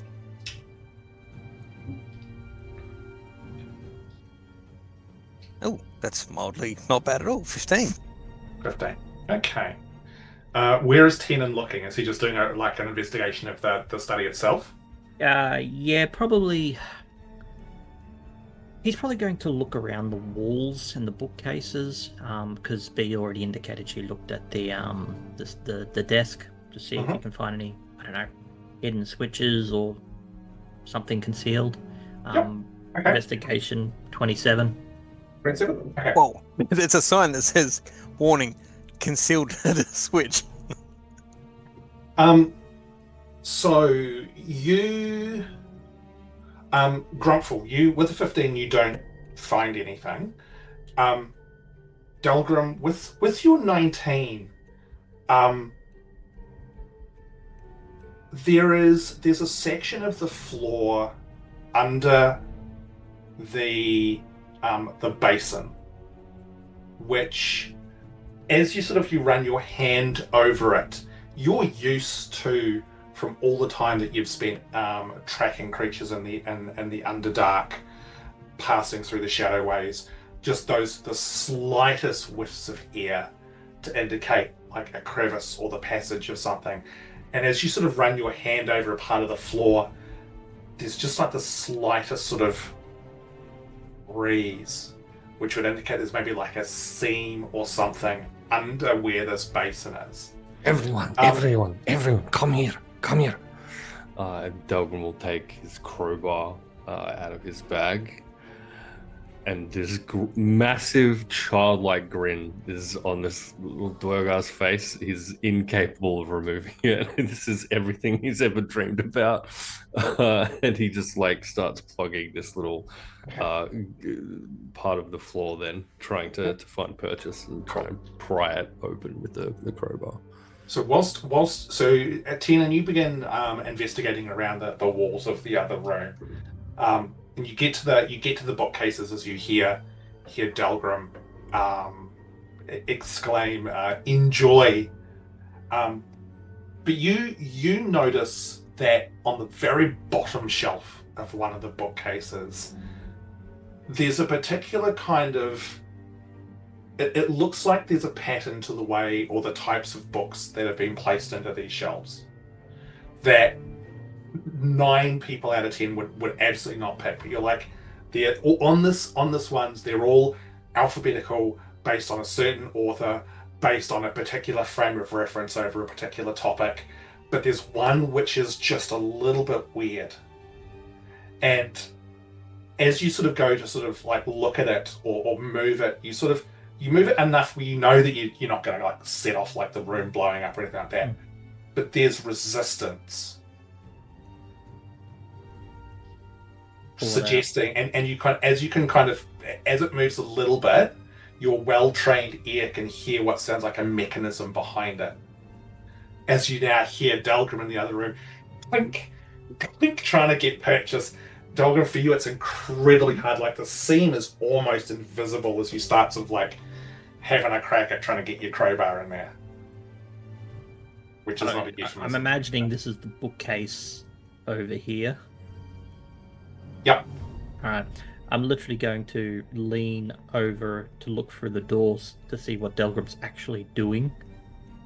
So you can see... Yeah, exactly that. So he's just trying to get this crowbar into just a space between, I guess, these Delgrim, panels. Before you do that, let me just try something. And I'm just going to lever the book forward. Or try to pull the book out. Like, I'm assuming it's going to be some sort of handle or switch. So you pull the book, and the bottom of it stays anchored, and it's definitively a lever. And as you pull it, there is a clicking sound, and you can hear like the grinding of gears.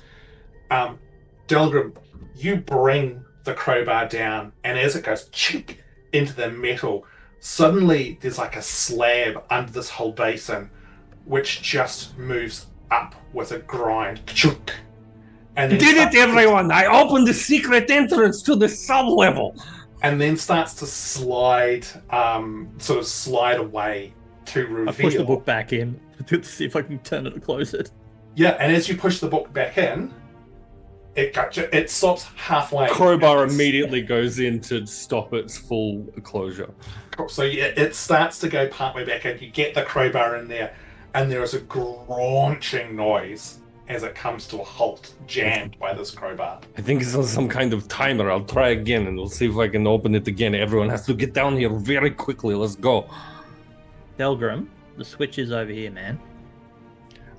I can't pay attention to you right now, Tiernan. I am living my best life. Open it. Just let him have and his fun. he Let him made have his me moment. have a wisdom potion?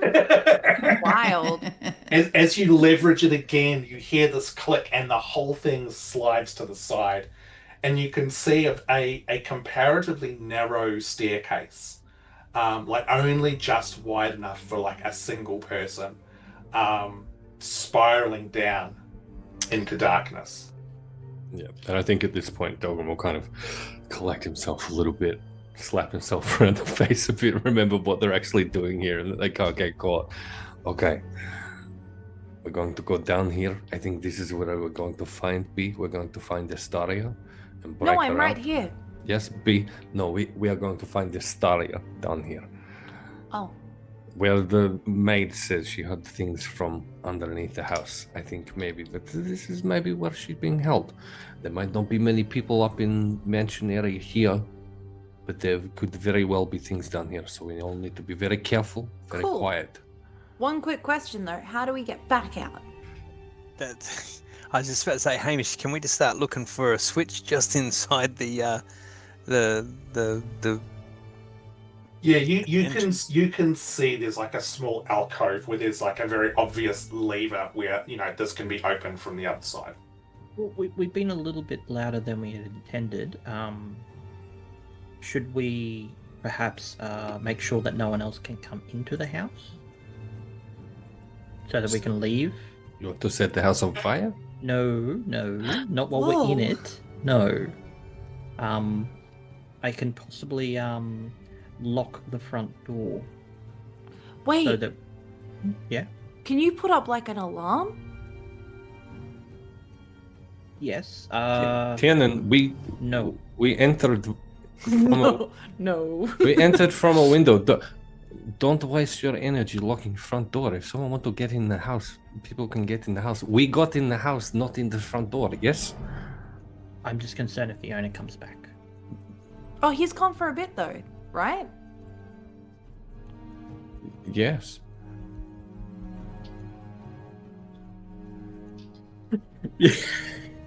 Cool. I'm going into the corridor now. Listen, if they come back, we will have Destaria with us. She's very powerful magic user, yes? Uh-huh. With her and you and all of us as her allies, I'm sure we'll be able to overwhelm this little princeling man and be able to escape with no problems whatsoever. Yeah, well, I'm sure that's exactly how it goes. I'm just worried, Tiernan, if you lock front door, yes, then no, front door is locked. But then they simply go to back door or go to same window that we literally snuck into this house through.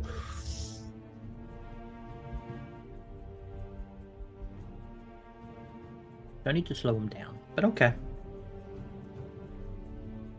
If they want to get in, if we are discovered here, then yes, it will be a problem. I think whoever is supposed to be in this house, given those creatures outside, will gain access to this house no matter what we do. I think perhaps we keep going.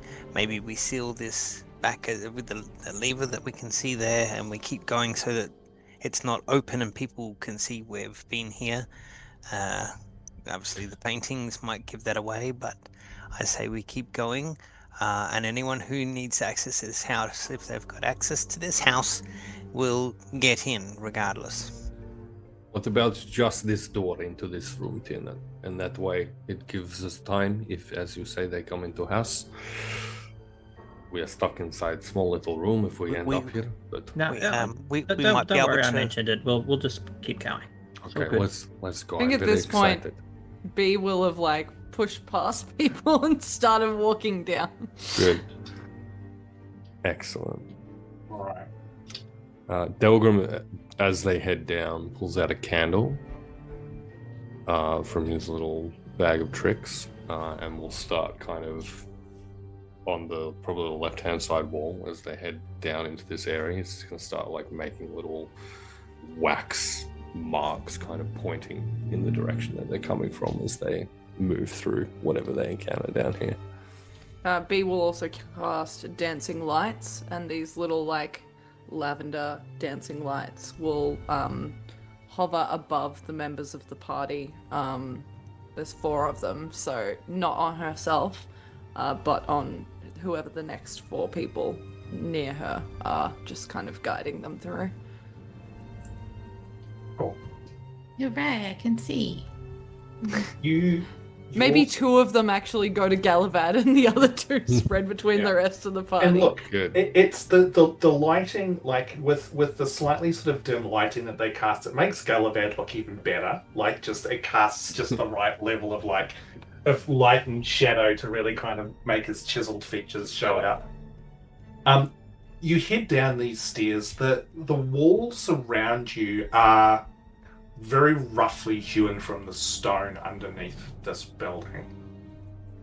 And the stairs curve sort of very, very gently before you arrive at the bottom.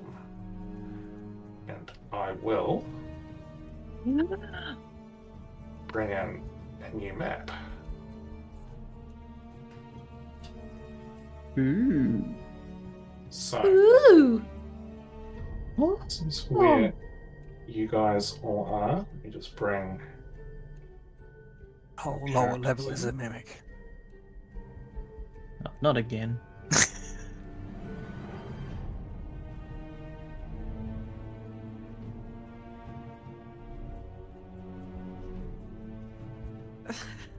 I need you to know that my brain just started reeling through infomercials and how to rework the products into Button Mummy. Good. And in my head, I was trying to rework Easy Off Bam into Button Mummy, and I just can't do it. That's all right. Earlier, I sent a message to Saz saying that I need to come up with the Pact of the Button Mummy. because that is a one shot that should happen at some stage, but not right now. Hold on. The next best thing you could do is to the tune of Sabrina Carpenter's Juno is, have you ever buttoned this, mummy?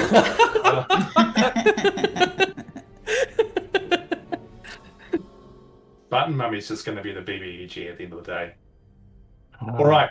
So that just came to me in that moment. I need you to be aware I have not been sitting on that. You find yourselves in a fairly well-structured stone room. It is very simple, and there is a single exit out from it, as you can see on the map. There are braziers on the wall, none of which are lit, and you can see down that hallway there appears to be a large iron-bound door, and there are also those two passageways that go off to the left and the right as well, or the north and the south based on where the map is. Again, it's pretty quiet down here. Delgrim will kind of turn to the group. We need to be very quiet. Try and be very stealthy. Move along in here. There's not a lot of room to move. Probably not a lot of places to hide. But we are a good, strong, solid team. If anything goes wrong, we help each other. We watch each other's backs. Good, strong, smart, and capable team. If anything goes wrong, we have each other's backs. We look after each other. According to you, I'm not smart either. But that's fine. Touch paintings. Don't touch any fucking paintings. Don't do it. I think you won't find paintings down here. Just keep an eye on the floor. You're right. There might be traps. And I guess with that Delgrim very carefully is going to head out this way. He's kind of established this convention, as B mentioned, of going left in any case, but he's going to wait for kind of everyone to catch up before he actually... Are we stealth? Yeah, so are you moving stealthily, and what is the marching order? If you want to just put the marching order on the map itself there. Delgrim will be attempting stealthy movement, yes. Does this count as rocky terrain? No. Damn it. A bold attempt, but no. Good. All right, so everyone please make stealth checks. This will be a group stealth check. Cool. That's a 12 for Delgrim. Stealth checks, you say? Wow, if only I was oh, wait. Well, if only the ranger of the party had done that ranger thing that everyone does. Yeah. Dirty 20. Dirty 20. You just took pass with a trace, so it's just the less conventional I'm literally dragging a candle along the wall as I go along. Yeah. This is the trace. Yeah. All right, so 12 for Delgrim, 20 for B. Tiernan? 17. 15? 17. 17. Grumpfel? 17. 17. Okay. And Gallivahad? 15. Okay. Not too bad. Yes, I don't suck. Can I get all of you to also please make a perception check for me? No. Yes. You absolutely can, Hamish. 17. 12. What did we do? 10. Another dirty 20. Mm-hmm. Grumpfel? 26. Ooh, okay. You guys quietly sneak down this stone hallway.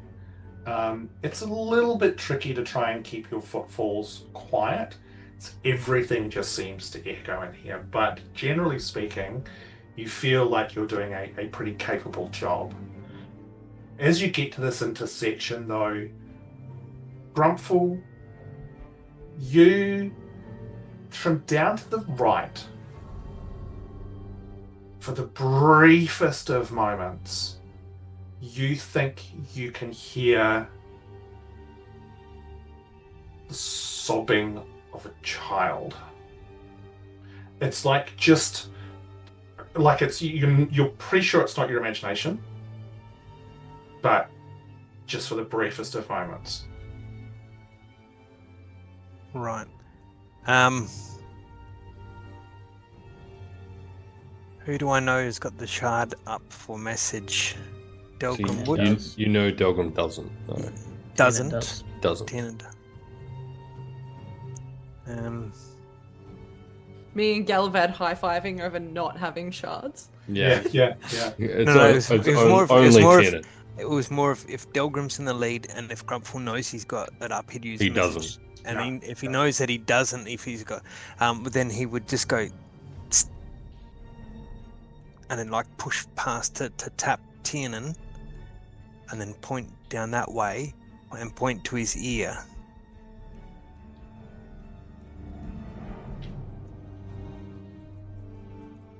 You hear. In a very hushed voice, Grumpfel will say, I thought I heard sobbing coming from down there. And then he'll kind of withdraw from that back to where the marching order is. Here's what we're going to do. We're going to split up. A couple of us are going to go to the left, a couple of us are going to go to the right, have a listen at the door, see what you can hear, see what you think is in the rooms. B, I would... Is there some kind of phrase or something that we could say to Destaria if we're to find where she might be that she would recognize, and then we know that it is her? Some kind of in-joke that maybe you and her have, where you say one thing and then she say one thing back, and then you have a little laugh and you're like, ha, yes, Destaria be at do the old tricks. No, not really. Like, she was my mentor. She was like my teacher. So, there was like a respect there where... That is not helpful, B. An in-joke would be better. She'll hear my voice and she'll know who I am from my voice. I feel wait, hold on. Existential crisis question. Do I have like a distinguishable voice? You have very distinguishable... This is not important. You have very distinguishable voice. Well, it is, because you're asking me the questions about... Gallivahad squats and waits for the conversation to finish. Tiernan's going to sneak off down to the right to see where Grumpfel... And with Tiernan heading that way, Delgrim's going to go the other way to the left. Wait, which way should I go? Hello, Delgrim. Oh, okay. Alright, move your tokens to whichever direction you're going to go in. Mm-hmm. I'll go with Tiernan. Once again, fucking hell. The two chaos gremlins going one way. It's going to be fine. And poor old... And once again, it's Grumpfel left at the end going... Grumpfel just absolutely charges that middle door. Your favorite hip and smell. Hey, Grumpfel's going to the Iron Gate. Grumpfel's going to pick his favorite. Come on, which team are you going to go on? He goes back up the stairwell. Wow, this is like Twilight all over again. Sophie's choice. Grumpfel, what are you doing, buddy? He's going back up the stairs. It's like, fuck this shit. I'm too old for this. I can hear my goldfish calling me.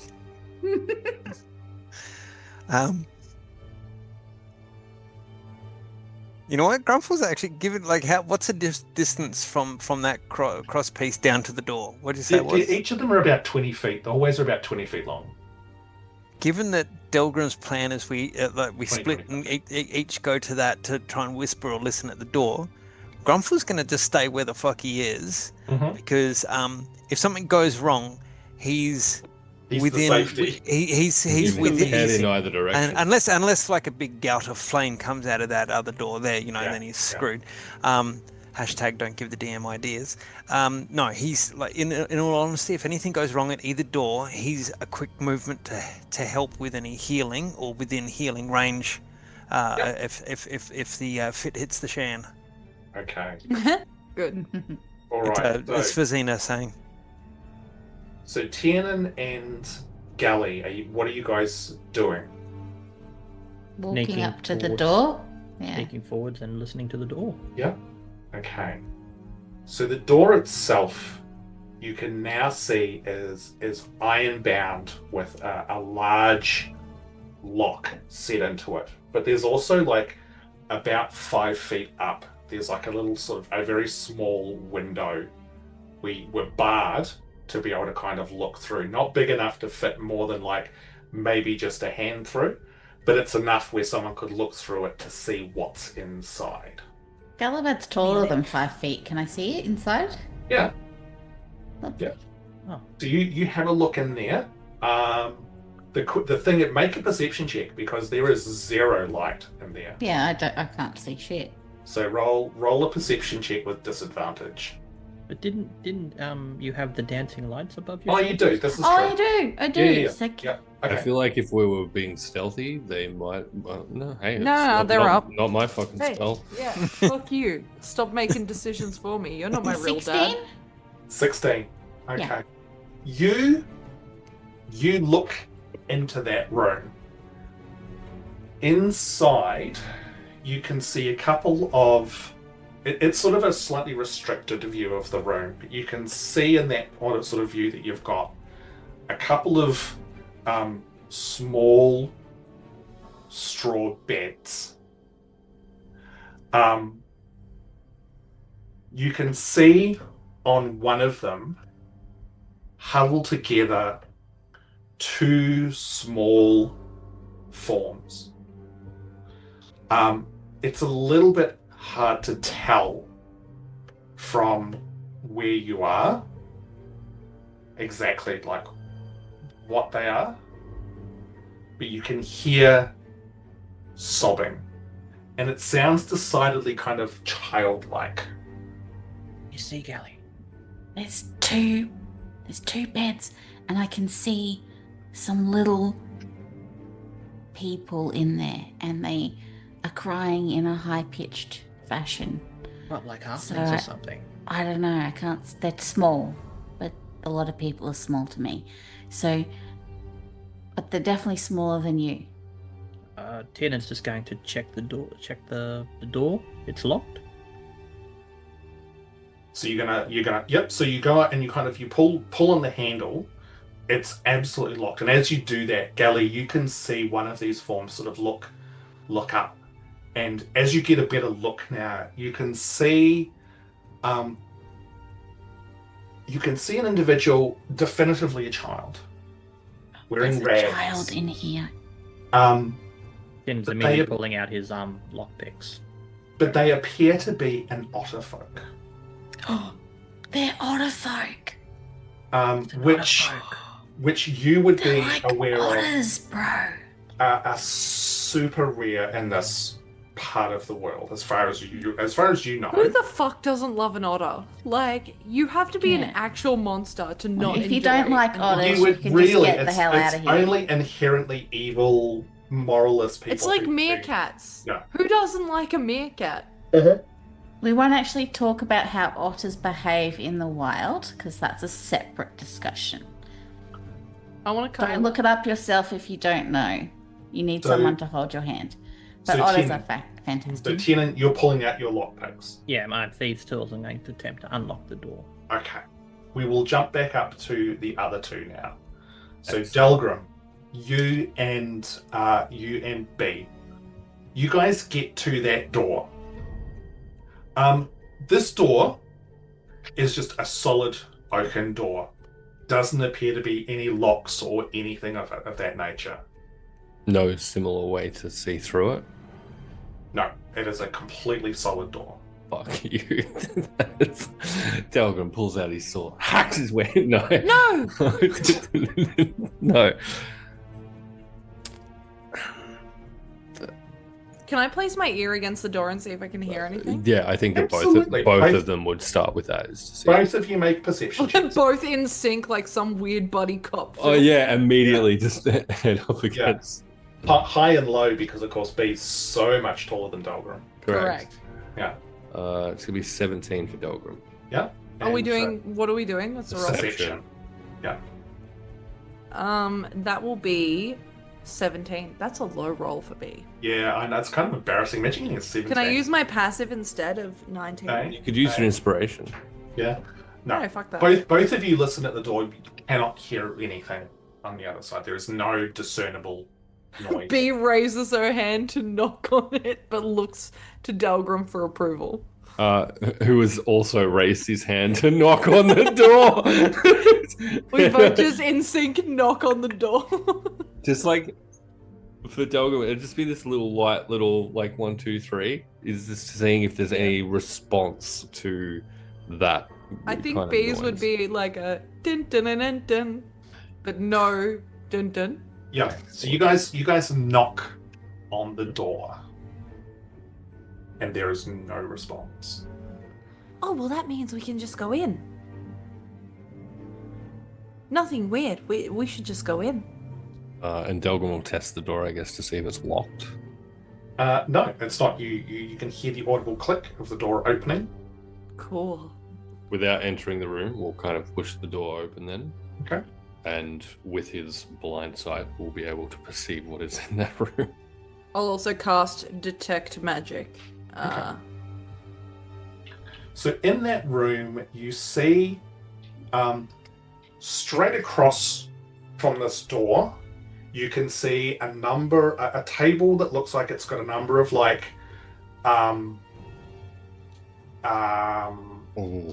apparatus on it for like making like potions, and there's vials and little bottles of different sorts of materials, and I can't think of what it's called. You know, there's think of like the alchemy kind of table sort of setup. Mm-hmm.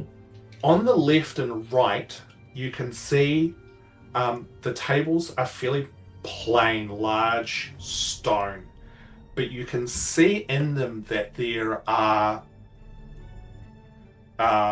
small grooves carved, and those grooves lead onto the floor and then to what appears to be a drain in the middle of the room. Beside each of them, you can see small tables upon which there are a number of almost like surgical type instruments, like knives and that kind of thing. And we're going to stop there, and we're going to go back to the other guys. Mm-hmm. While you have a think. Tiernan, can you please, as you start to pick the lock, it's obvious that these children can hear, and one of them appears to be like a young girl, like comes racing over with the other one who appears to be a little boy, and like tries to kind of pull herself up on the to see through the crack at the top. So Gally, you still looking through there? Yeah. Yeah. You see this tiny little head behind you. Hi, please help us. Hey, little Trapped person. for so long. That's okay. Just jump down because we're gonna open the door. You're not gonna hurt us, are you? No, not gonna hurt you. You're Not gonna... at all. Please, No, look in my eyes. Look in my eyes. And you just like these two big brown otter eyes just look at you. I'm not gonna hurt you, but you need to jump down and step away from the door so we can get in. Okay. And you have to be quiet. Okay.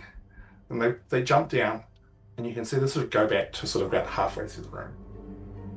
And you see them like they're suddenly like holding each other like these two tiny little orphans.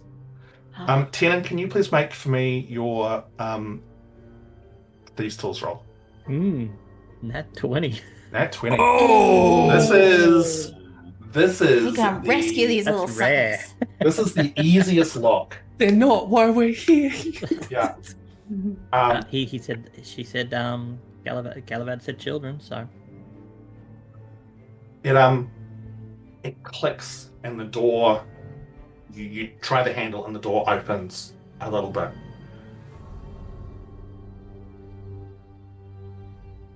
You see them, like, as the door opens, they kind of back off a little bit. Is the door open enough? Can I push it open? Yeah, I mean, the door's open. Yeah, absolutely. Oh, cool. Well, in that case, I'm gonna step into the room. Mm-hmm. and just kneel down on one knee so that I'm not like towering over them. Yeah. I mean, like, all right, hey, little dudes. Is there anyone else in here? Is it just you? The little girl goes, I think it's just us. Why are you here? I don't. And suddenly something falls from the ceiling. Oh, shit.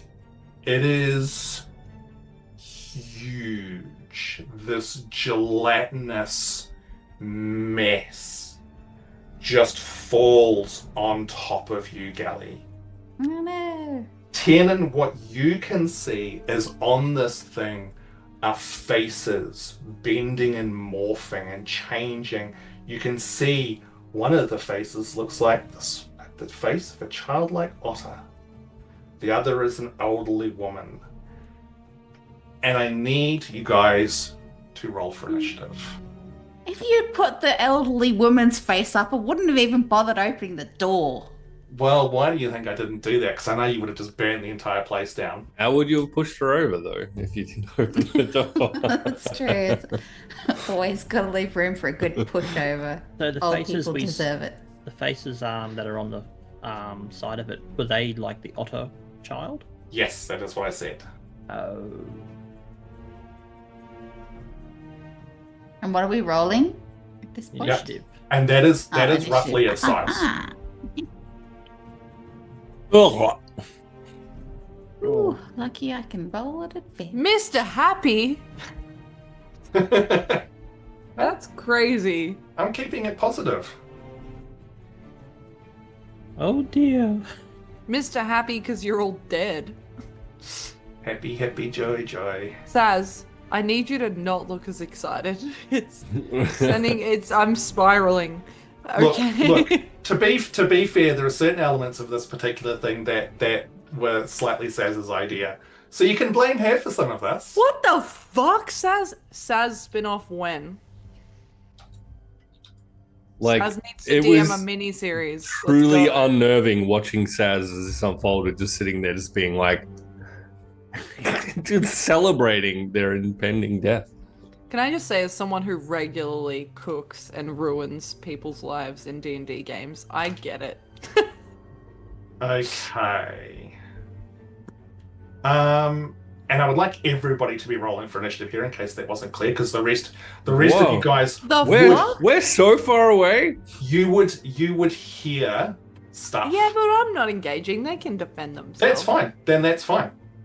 Did anybody get over 20? Wait, are we actually still rolling for initiative? I would like you to roll with we are. initiative, because if you want to engage, then we've got the right order and stuff. Yeah, that's fair. Anyone get over 20? No, ma'am. 15 to 20. 15 to 20. 16. 20. 17.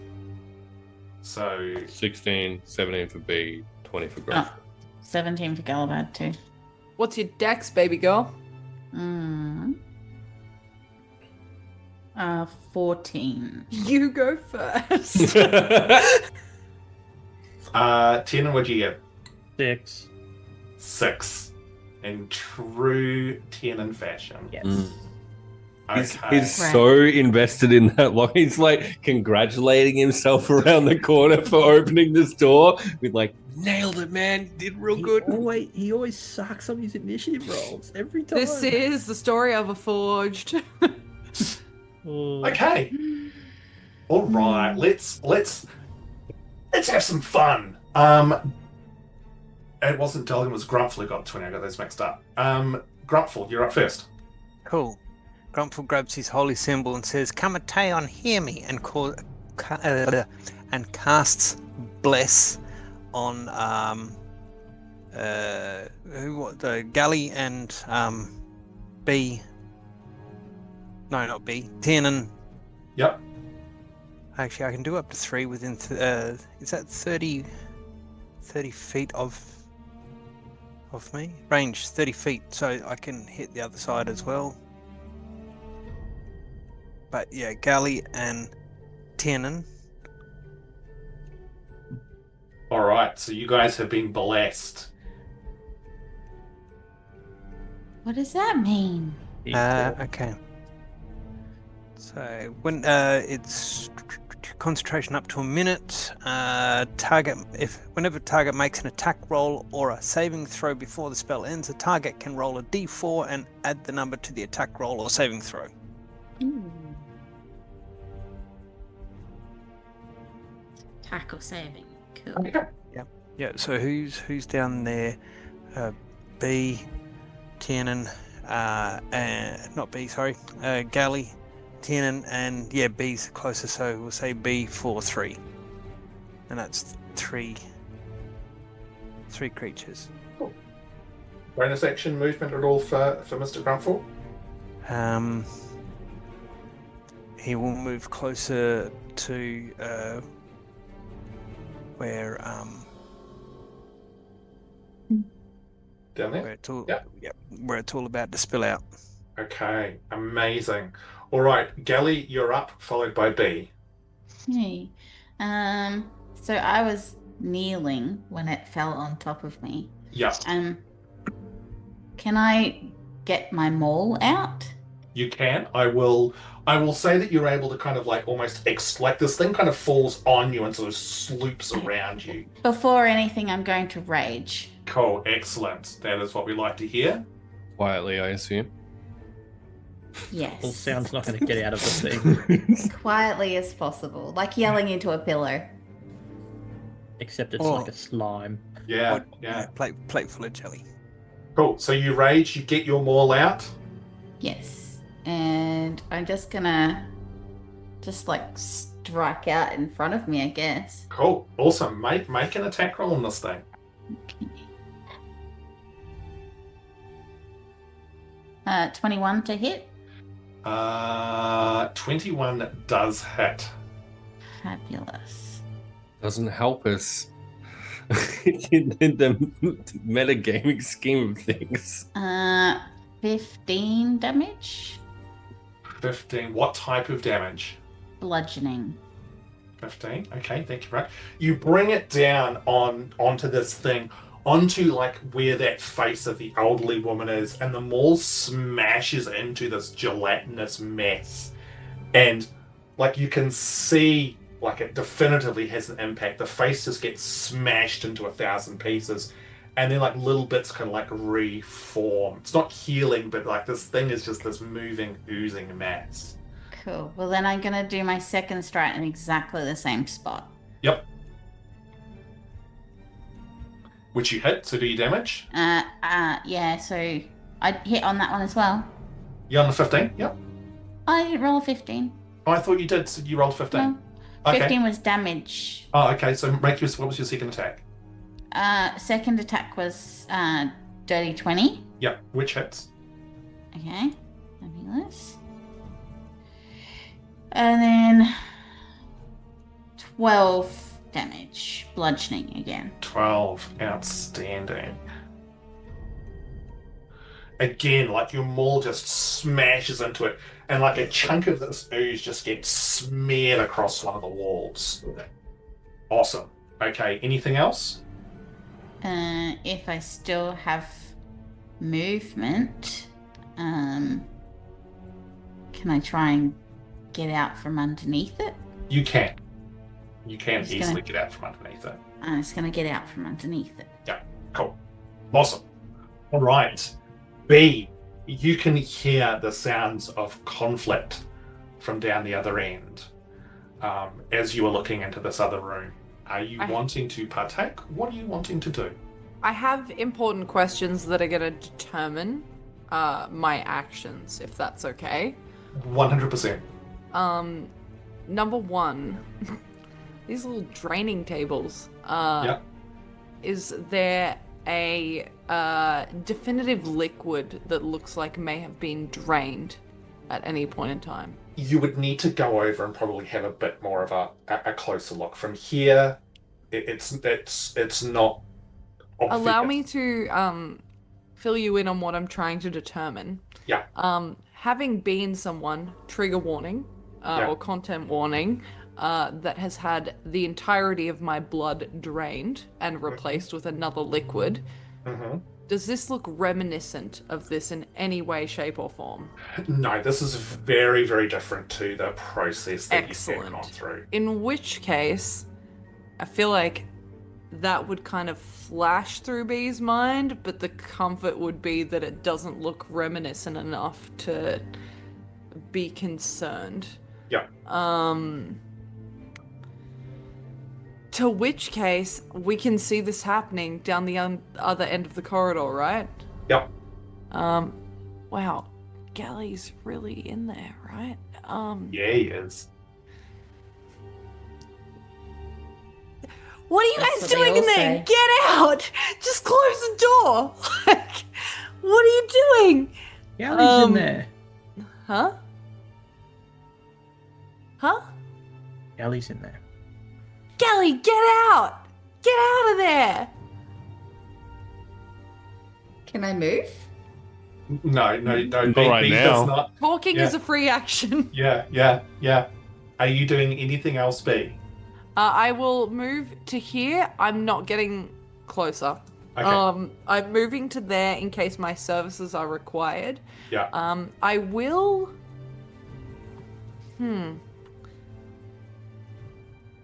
I will hold... Will I hold an action? There's not really an action I can hold. So... I'm prepared for heist and nothing else. Okay. So I will yeah, no, I'm just gonna stand by and hope that they get the fuck out of there. Awesome. So it is now the thing's turn. Those of you close by, you can hear almost like a chorus of voices. Some of them sound like those small otterfolk children. Others sound like adults. Others sound like elderly individuals. Save me! Oh my god, I can't handle it. The pain is too much. As these two huge sort of like pseudopod limbs smash into Galley. Or at least attempt to.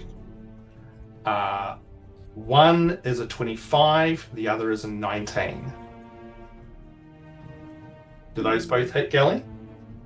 They sure do. Jesus. Okay. We'll need a bigger boat. Okay. They do hit, right? Yeah. As a reaction, they're taking an attack, yes? Yep. As a reaction, I'm going to cast Decelerate, and you can reduce the damage by 2d6. Okay. Total or each? Total. Just for one attack. So Yeah, it'll likely be in a reaction to a single attack. yeah. Right? Okay. Yeah, correct. Sorry, I Okay, did, so I can you did roll speak, those? but I think my mic gated me out. That's cool. Can you roll those 2d6? You want me to? Or you or Galley, No, either or? I got it. It's all good. I like to roll dice, Hamish. Dice rolling's fun. You should buy some from Meeples and Dragons. You can reduce it by a total of 10 hit points. Okay. Thank you. So the first hit, Thank you. Galley, the pseudopod at the last moment slows. And you take 3 points of bludgeoning, which gets reduced to 2, halved because of your rage. Fantastic. But you also take 13 points of psychic damage. As the pseudopod hits you and your mind gets attacked by these voices, by these entities, by these different personalities. It's like your mind is being rendered apart. Does the That potion damage- that I was given before help me in any way? No, with it's it? only for No. wisdom saves, unless Ham wants to be real cool about it. Not yet, I don't, no. The second attack, So it's 15 on the first one. Yep. Basically, yeah. so the second one is 18 points of bludgeoning damage, Mm-hmm. which you get to halve. So that's down to 9. Mm-hmm. Plus 15 points of psychic damage. Mhm. As this, again, like these things are just smashing into your form. Your mind is just this torment of voices. And then I want you to please make for me a wisdom saving throw, which you do get to make with advantage because of the potion that you got to drink before. Fabulous. So, sorry, what was the last one? 9 plus what? 15. Okay. Yuck. Okay. So, wisdom saving throw at advantage.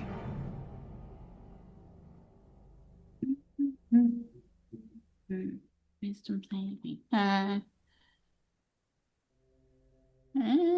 advantage. Ooh. 10. Okay. Well, it was nice knowing Gallivahad. I look So, forward Gally. to seeing Cass's third character in this campaign. Do I get to halve the psychic damage? You do not.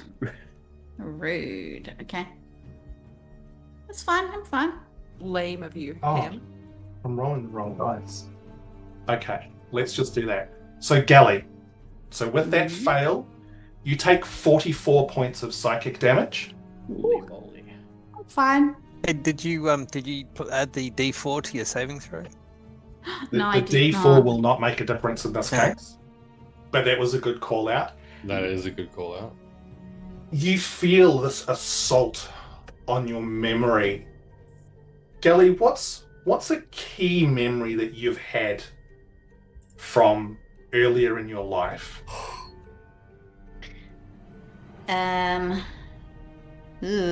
Good question. Put me on the spot. Probably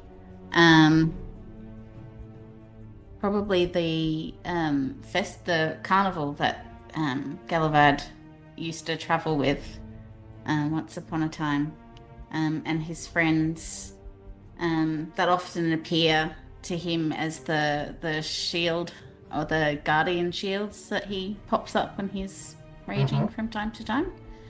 Those are probably just like, yeah, the carnival, maybe the attack from the burning bow on the carnival, the night that everything fell apart. Those are probably the things that he would be thinking about. That memory vanishes from your mind. And you now see on the body of this, thing, your own face appear. No. Oh dear. Okay. So you now have to subtract a D4 from every single ability check or attack roll you make. Does that just cancel out the bless? It does Okay. cancel out the blast. Thank you. So no Well, changes. as I said, 07's in the chat for Kelly. So that is I'm okay.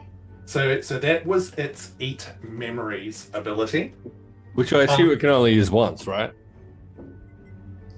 Can assume We'll all have to you want, discuss babe. which memory it took. It's totally fine. I know the next feat I'm going to take, but that's fine. Yeah. Okay. So it is now Delgrim's turn, followed by Tiernan.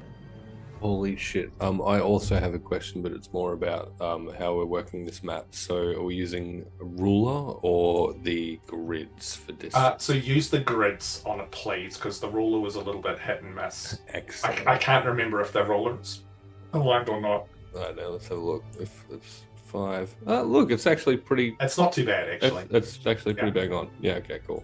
In which case, 30 feet of movement will get me to there. Yikes. I think... I really hate this. I hate this so much. I'm having a great time. Yeah. Oh, good for you, Hamish. Yeah. Saz is also having a great time. And do you know what, HR? Who do I report HR to? Like, in this circumstance, who's HR for HR? Who polices the police? Yeah, Right? correct. I Also, think that fuck would the be police. me. It's... I Your hate... report is noted and filed away. I hate it. No, here's what I'm going to do.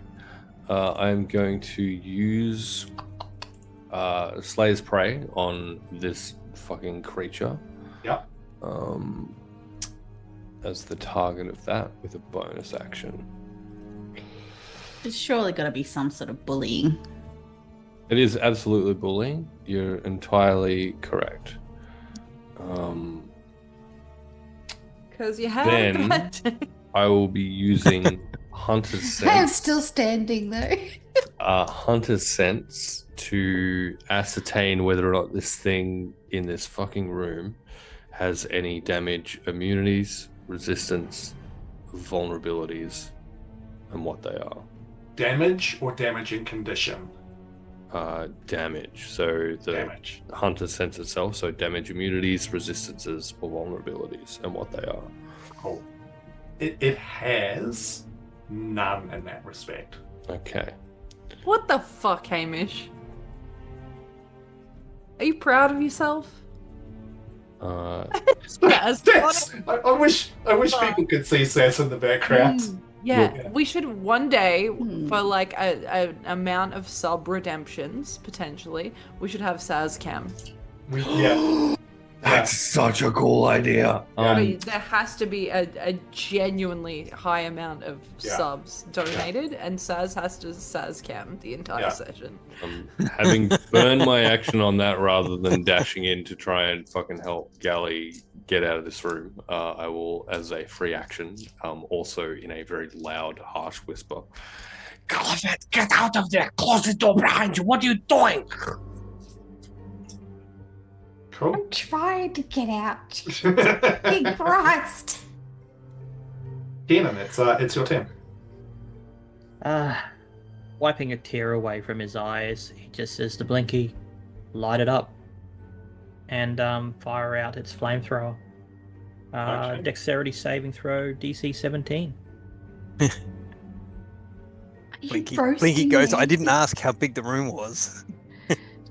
So that is a 20. That is a 22 for its saving throw. Okay, that means you get dealt half. So like as the flame sort of bursts out from Blinky, you watch as the ooze just almost bends and twists unnaturally to try and avoid it, but it still scorches it. So, yep. 15, so you get half of 15. Okay. Half of that's 8. 112. 112.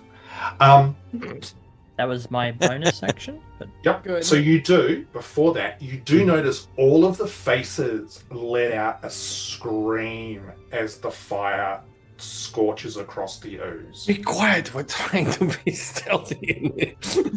Good. as in what, it damaged it a lot?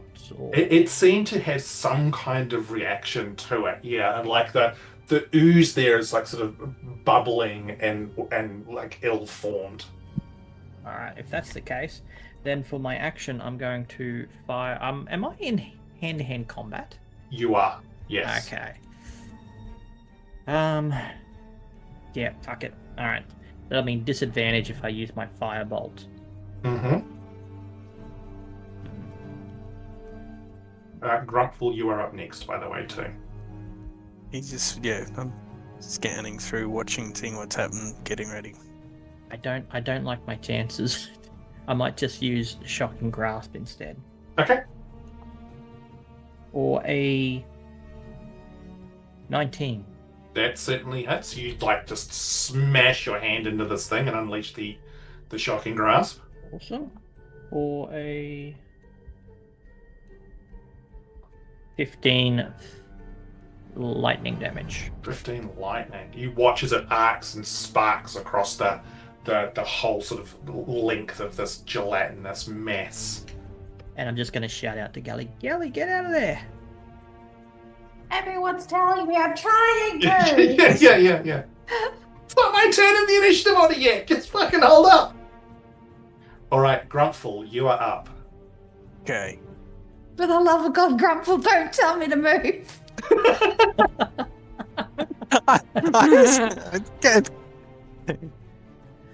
But it would help, if you could. That'd go great for team effort. What a reasonable suggestion. Grumpfel's gonna hit it with Sacred Flame. Just 1 second, Hamish. There wasn't anything flammable in that room, was there? No. Okay. Me. Other than Gallivahad.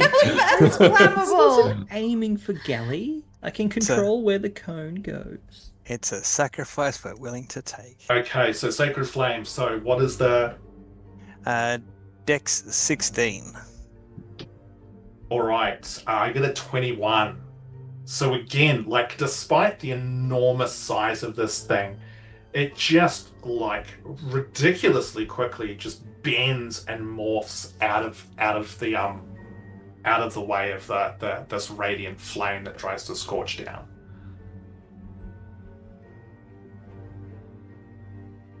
Anything else? Bonus actions, movement? Yeah. Gally, you're up, followed by B. Oh, actually, I can't use that because I'm using that at the moment.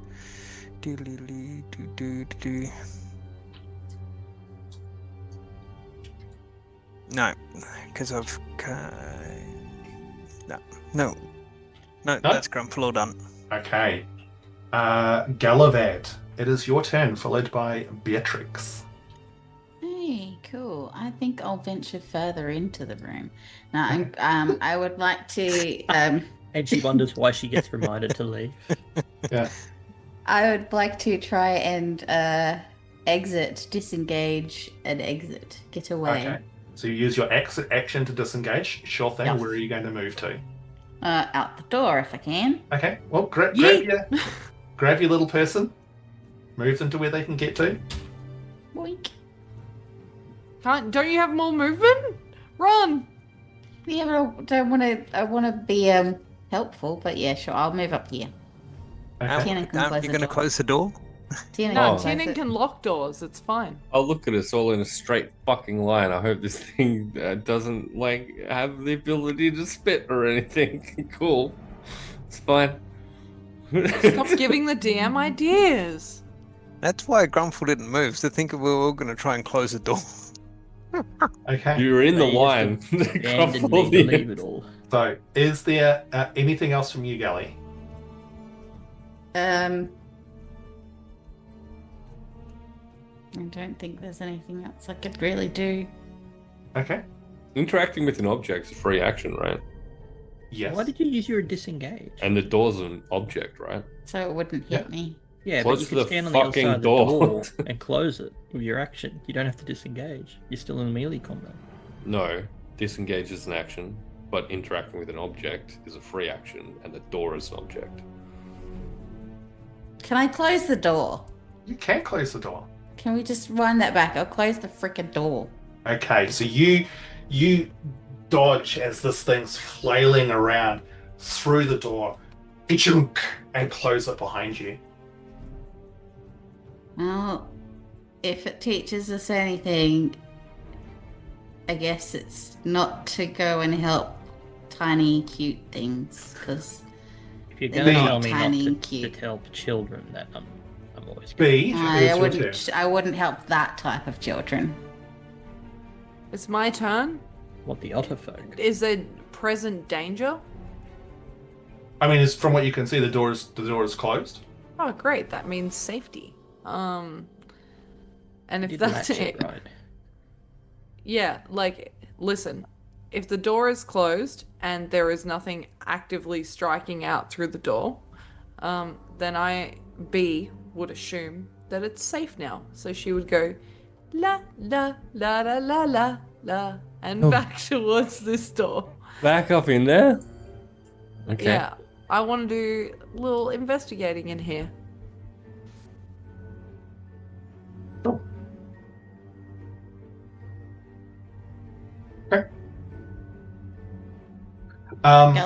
Galivad's eyes are like swollen, almost shut. I can't heal you, baby girl. So Gally, Can't see. you and Tiernan, as you stand by the door, look down, and you see this red ooze coming under the door as this entire thing just oozes through the truly tiniest of gaps. Hang on, was there not a result for B's investigation of that room? So we'll get to that in a tick, because it's not going to impact on this. And it rises up, and I'm going to make it smaller, because it can actually basically just change its size. There. And it rises up to the ceiling behind the two of you. And Tiernan, you burnt this thing, so it is going to attack you. But you do notice that it's moving strangely. It's like that fire has done something to it that is inhibiting it in some fashion. First attack is definitively a miss. Second attack is a 22. B can see this, right? Yep. Cool. As a reaction, she clicks her timepiece. Are you looking? I think is probably if you're doing the investigation down. Well, I mean, if I don't have a result for my investigation, then how do I know if I'm seeing anything? So therefore, my attention would be drawn to the nearest noise. I will put this entirely up to you. If you think that you would be paying attention to what's going down here, so that you could react. I think if I heard an ooze emerge on the other side and attack a friend, I would probably have the ability to react. Gallivahad's gonna squeal like a little girl, obviously. Wrong. And should that be the case, then it is simple enough for B to grab her timepiece and click it and force a reroll. Okay, the reroll will be a miss. Thank you. Gallivahad did the However- Flanders scream. Tiernan, you feel your mind being attacked. And I do need you to please make a wisdom saving throw. Oh dear. No. At advantage. Yeah. So I got some of those mind flayer goober goobers into my mouth. 16 minus 1, so that's 15. Is that with advantage? Yeah, that's with advantage. Okay, that is a fail. Ooh. Tiernan, while I roll these dice, have a think about a memory of Tiernan's.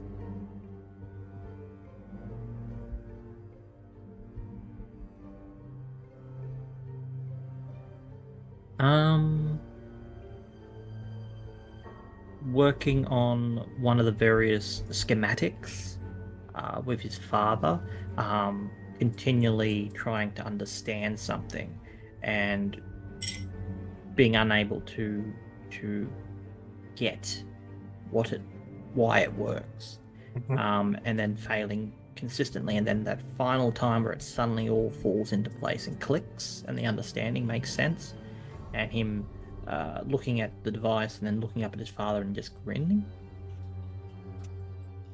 That memory fades, as you now also will be having a negative d4 on all of your ability rolls and attack rolls, and you take 49 points of psychic damage as your mind is just plundered by whatever this creature is. Tiernan holds his head as it hits him and then collapses to the ground. That is the end of its turn. Delgrim, you are up. What was the result of the investigation in the alchemy room? From B, what were you looking at for again? Literally anything of interest, like potions, spells, books, literally anything that could help me in this way, shape, or form. Make a perception check to see, as you sort of like a very quick scan around the room. 24. 24. To you, it is fairly obvious that probably this room hasn't been used in maybe a few weeks. There's nothing here potion sized. You can't see any scrolls or anything like that. It all looks like it's a place where you would make stuff, but maybe not where you would store stuff. You would also notice that on the tables, as you sort of go a little bit further in, it does look like the grooves are probably used for like the draining of blood. That's just like an autopsy table. Cool. Thank Delgrim. you. Yeah. So first up is going to be Hunter's Mark on this thing. In addition to Slayer's Prey, he is simply going to slide in down beside Grumpfel here and immediately fucking start slashing into it with the sword. Ew. You know what? Fuck it. You said I had inspiration, right? I'm gonna. I did give you inspiration. Good. Because I'm a kind and benevolent GM. I will be re-rolling the 4 Okay. that I rolled. It would be great. 19 is much better than 4. I love that. So that's going to be 25 to hit. Absolutely a hit. And a dirty 20 to hit. Okay, both of those hit. One of them, as you go to swing the sword, you can see Tiernan's face like appear on the side of this thing.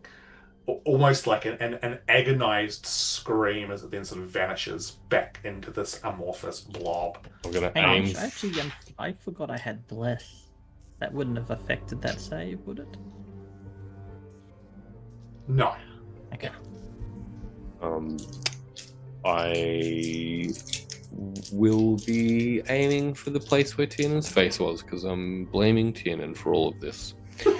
It's 5, 8, 10, 11 with 8 psychic damage on top, so it's going to be 19 damage all up on the first attack. Did we say the second one hit as well? Which is going to be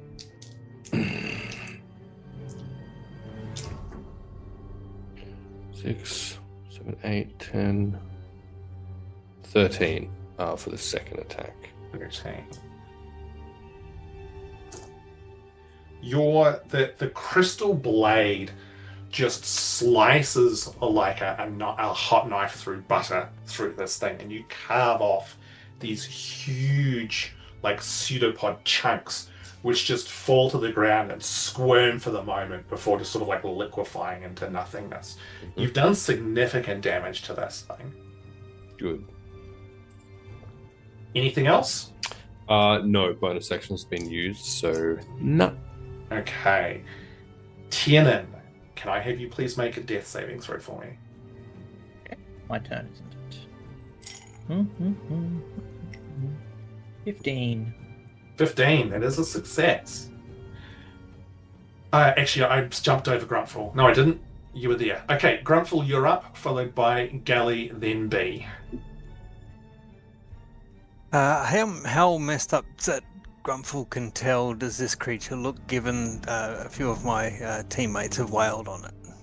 You can see, like, it's obvious that it has been it is bloodied.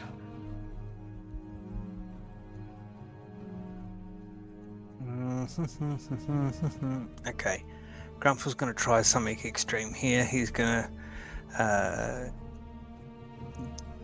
use guiding bolt at 3rd level.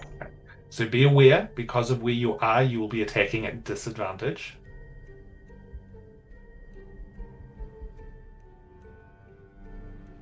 Oh, because it's arranged. Yep, and you are in melee with it. Okay. Hang on, let me have a look at this. That's right, it has moved to there. Right, okay. Let's... Give me half a tick.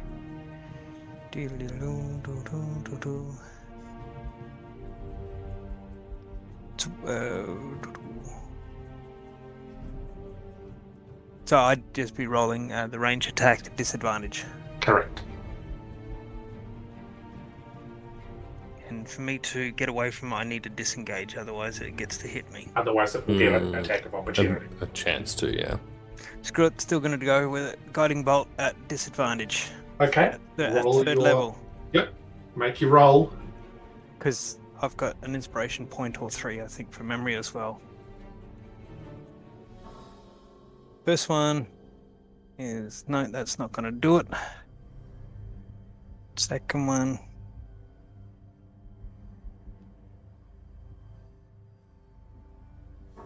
Remember, Do I it's, need dis- to it's disadvantage. So if the first one was definitively not going to do it, the second one is irrelevant. Oh, well, sorry, I hadn't added the modifier to it. Okay. The first one. Do I need to elect the inspiration point before a total or after? No, you just tell me what you did, and if you missed, Okay. you can then choose to use the inspiration. So it was 13 is the highest. 13 will be a miss. So if you Okay, want to use excellent. your inspiration, you can. Will or won't be enough? Won't be enough. Oh, sorry, I thought you said will be enough. Yeah, yes, it will miss.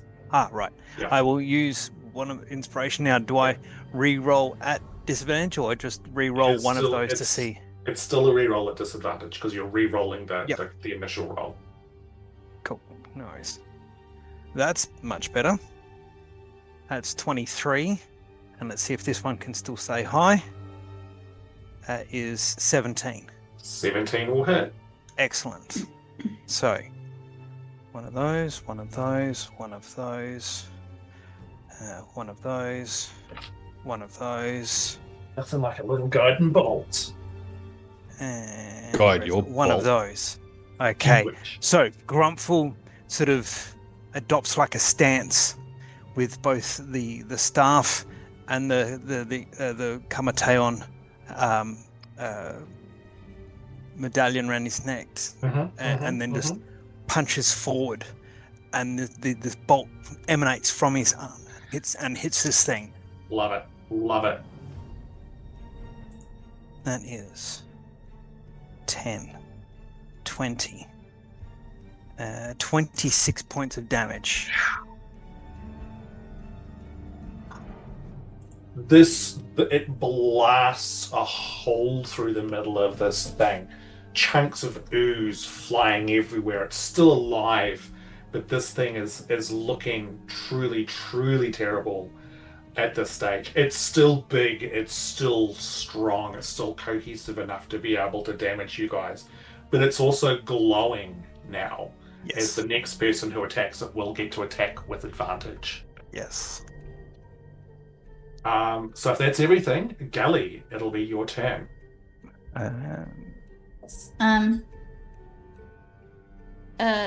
Question is, using a health potion a action or a bonus action? It is using it on yourself as a bonus action. Okay. Not using it on someone else. Correct. The other thing to take into consideration is that your rage will have dropped as well. My rage has dropped now. Yep. Okay, that's fine. Because last turn you didn't attack and you didn't get any damage inflicted on you. Mm-hmm. Well, that's fine. I will still hit the thing then to finish it off. Are you going to do the health potion thing? No, because I wanted to give it to Tiernan. Oh, okay. Yes, unfortunately for a downed Tiernan, that is a full action. Don't mind me, it's just a flesh wound. Says the unconscious guy. I'd recommend, as the tankish person, use the advantage roll thing from Guiding Bolt to have at it. Yep, so you will get advantage with this. Alright. Sweet. Plus, you've got the D4 from Bless. And then Add Tiernan the died. attack. He made his first Okay. death saving throw, it's fine. So, hang on. So that was. But Hit do me I for get my a total health? the D4 to So, the attack rolls or yeah. to hit? So, Okay, cool. the attack roll. Yeah. No, you don't, because you lost your memories. What? Oh, I don't remember. So you got a D4, but you Yes. also lose a D4 because of Oh, that. true. So Oh, so yes. Fair That's enough. right. cancel each That's other fine. out. Yeah. That's fine. It was a 27. Okay, and that was wrong. Yeah, fuck you, Ham. We're arguing over D4s. Well, Far look, it was fucking miss. I wasn't gonna argue over a D4. It's fine. Yeah. No, absolutely. You hit with your first attack. Yep. Cool. So roll your non-rage damage. 12. 12 points. Okay, you smash a giant chunk of this thing. It's you. In many respects, you guys are almost slightly surprised that it's still holding together. But it's almost like the the memories and the malice of what's going on within this thing are keeping it cohesive. Can I do my second attack? Yes, you do. 25 to hit. 25 does hit, but only just. I am Wait, kidding. Another 12 damage.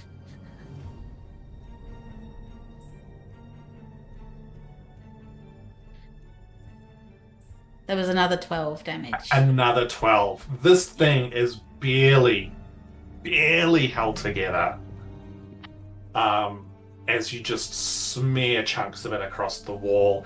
As your maul connects, you can hear one of those little otter folk voices go, "Please don't." Fuck you. It's splattered everywhere.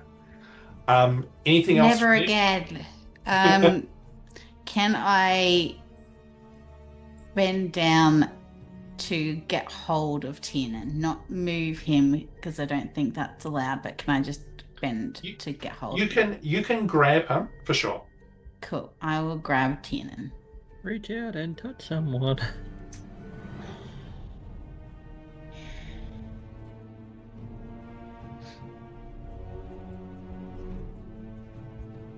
That's it.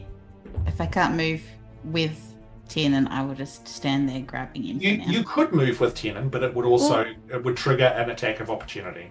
Okay, yeah, no. I don't want a little crumb to attack me. Okay. So I will stay where I am. Beatrix, it is your turn. Hi. Hi. This thing's barely holding on. I can't find shit in this room. I'm coming back out. I assume I can see it from here. Absolutely. Cool. B's just gonna be like, I'm so sick of things just not going smoothly. And then she's gonna hold out her hands like this and cast finger guns. I fucking love finger guns. Okay. It's a to hit spell. Yeah. Hey, Pro, do you want to come and look at my dice? Yeah. That sounds just like to a loaded verify question. that I'm not lying. That's a loaded question.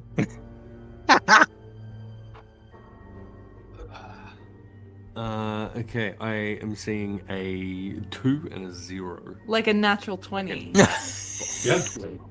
Yeah. Wow. I was thinking, Cool. like, how do you roll Yeah, a 0? look, that hits. How much damage does it do? It's gonna be 2d6. How do you deal with critical damage in this campaign, Hamish? Roll 46. Just double the number of dice you roll. Okay, great.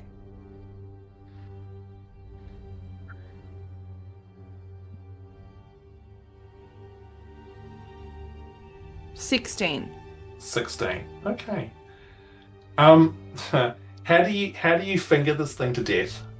Well, not up close, from far away. And exactly as I said, B's like, I'm so sick of things not going right. And she just holds her fingers up like guns and goes, pew pew. And this thing, like, explodes. Like, there's just chunks of, like, ooze splattered all over the walls, all over your companions, just everywhere, like, dripping down from the ceiling as this thing is well and truly decimated. Yeah, and I think B is at a point in her life where she would, in fact, go afterwards. Yeah, nice. I think that's well played. Well played. Excellent. Excellent. You pause for a moment and then realize that your companion is still unconscious on the floor at your feet. Are we out of initiative Walk it off, you'll be order? alright. Yeah. Can I tell Tiernan my health potion? Well, Grumpfel, you were saying something at the same time? Ah, sorry. No, I you're okay. was gonna say, walk it off, buddy, but I think it might be help my buddy. It's just whether you want to use a potion or whether you want to use spells. It's up to you guys. How many potions do you how many I potions do you have? I have one. I have one. Save that for a true emergency You're where I muted might from be eating. out. I am aware. We've got truly so many because we acquired a whole bunch of stuff for the purpose of the heist. Okay. So we've got like, I want to say 1, 2, 3 in the party inventory on top of whatever you're holding on to. Up to you. I can try and heal. We can use that. Go for it. So I think Gallivahad, you're administering a potion. Yes. Yeah. Delgrim then will fish around in the party's inventory and administer another. Or just actually hold that thought. And Grumpfel's going to just push past to where Tiernan is and use Channel Divinity. Now, before anything else, I really need you all to know I have 3 health points left. Gallivahad, you did not look very good at... Grumpfel, can you do anything for both our friends? So as I was saying, I push for Grumpfel. Sorry, wrong voice. Grumpfel pushes forward, and reaches for his medallion of Comiteon and says, "Help me out here, boss." And he's going to use Channel Divinity. Now he can restore up to 30 HP, and divide between how many. So he's going to put 15 into Gallivahad and 15 into Tiernan. But then how many healing points is he going to heal? Haha, boom, boom. And I guess while that's happening, Tiernan specifically, roll 2d4 as well. From a healing potion? Yeah. So don't forget the +2 on top of that as well. I'm probably still going to use the healing potion I have, but I'll use it on myself. Good. I didn't get a D4 out. I'm gonna find one. You call yourself a Dungeons and Dragons player. Whoa. I never used the D4s. The D4's beneath me. I do need to. It's a count. Wow. You'd make a terrible Jedi because we'd be telling you to use D4, Luke. Oh, just fucking. Alright, so 2 So of them. Grumpfel dice. 3 plus 4, so that's 7 plus 2 is 9. So yeah. hang on, first Grumpfel's is 15. Healing. No, hang on, what's going on? 15 healing. And then 9. Okay. I'm back up to 24 hit points. So as you all pause in this moment, deep beneath Errion's mansion, within this dungeon of which you hope Destaria is located, I think that might be where we stick a pin on it. I have to say one thing. As Tiernan's wakes up, oh, he slimed me. Oh dear Lord. Oh dear Lord. Alright.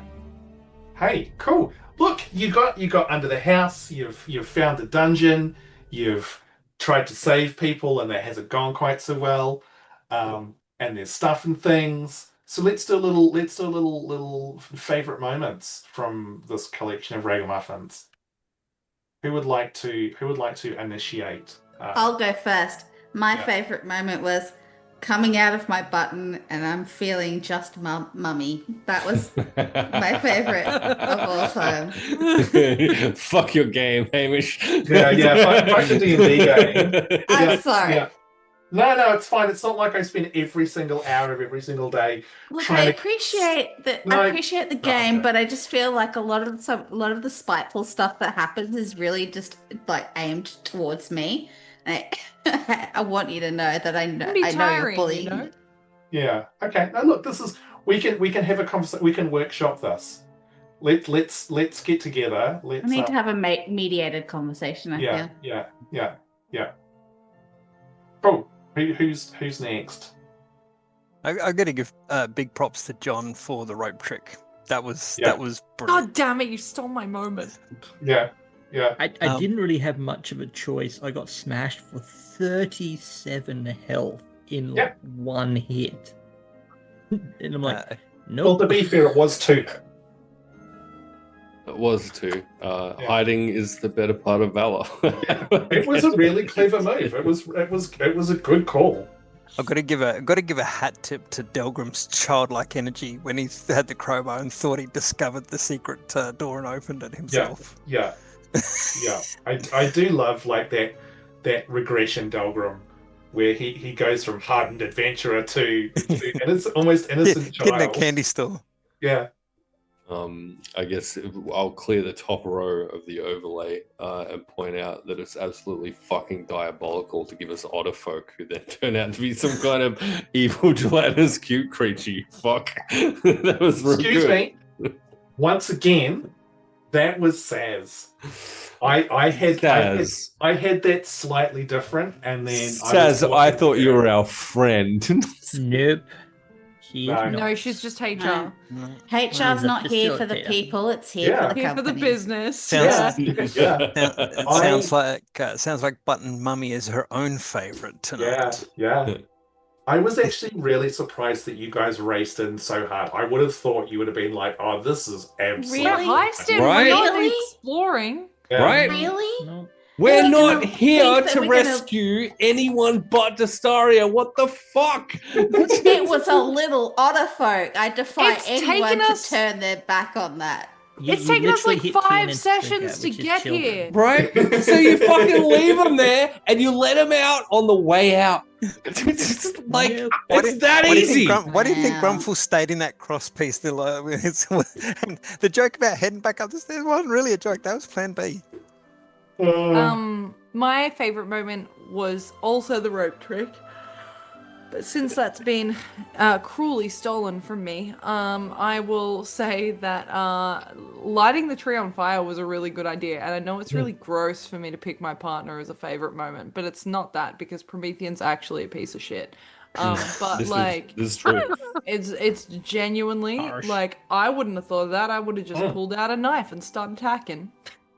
It was clever. It was a really it was a clever thing to do, and certainly Also, made a lot small of thing, Gally carrying my books for me was really nice and gentlemanly, and I appreciate it. Thank you. I You're hope the very books are welcome. not slimed.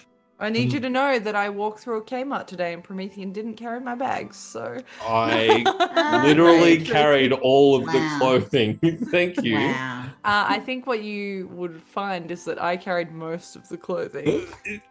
You refuse.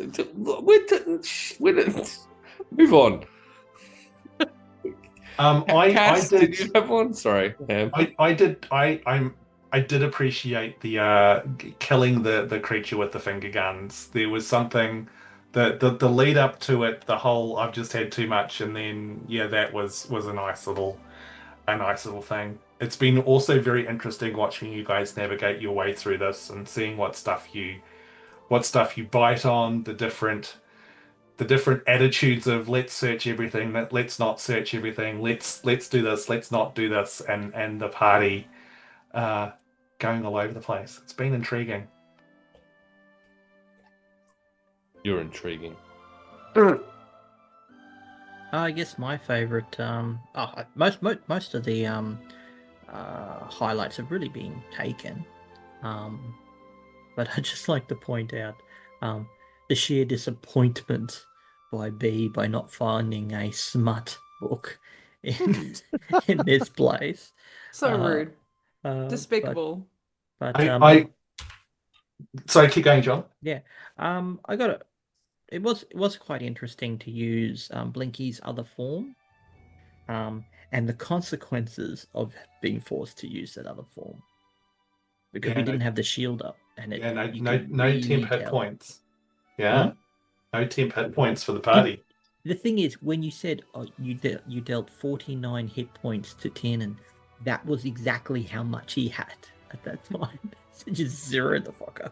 Yeah, look, when its Eat Memories ability is 8d10 damage, you roll a dice and you see what happens. Does that memory get returned after it's been killed, or is that memory just gone? How would your character know?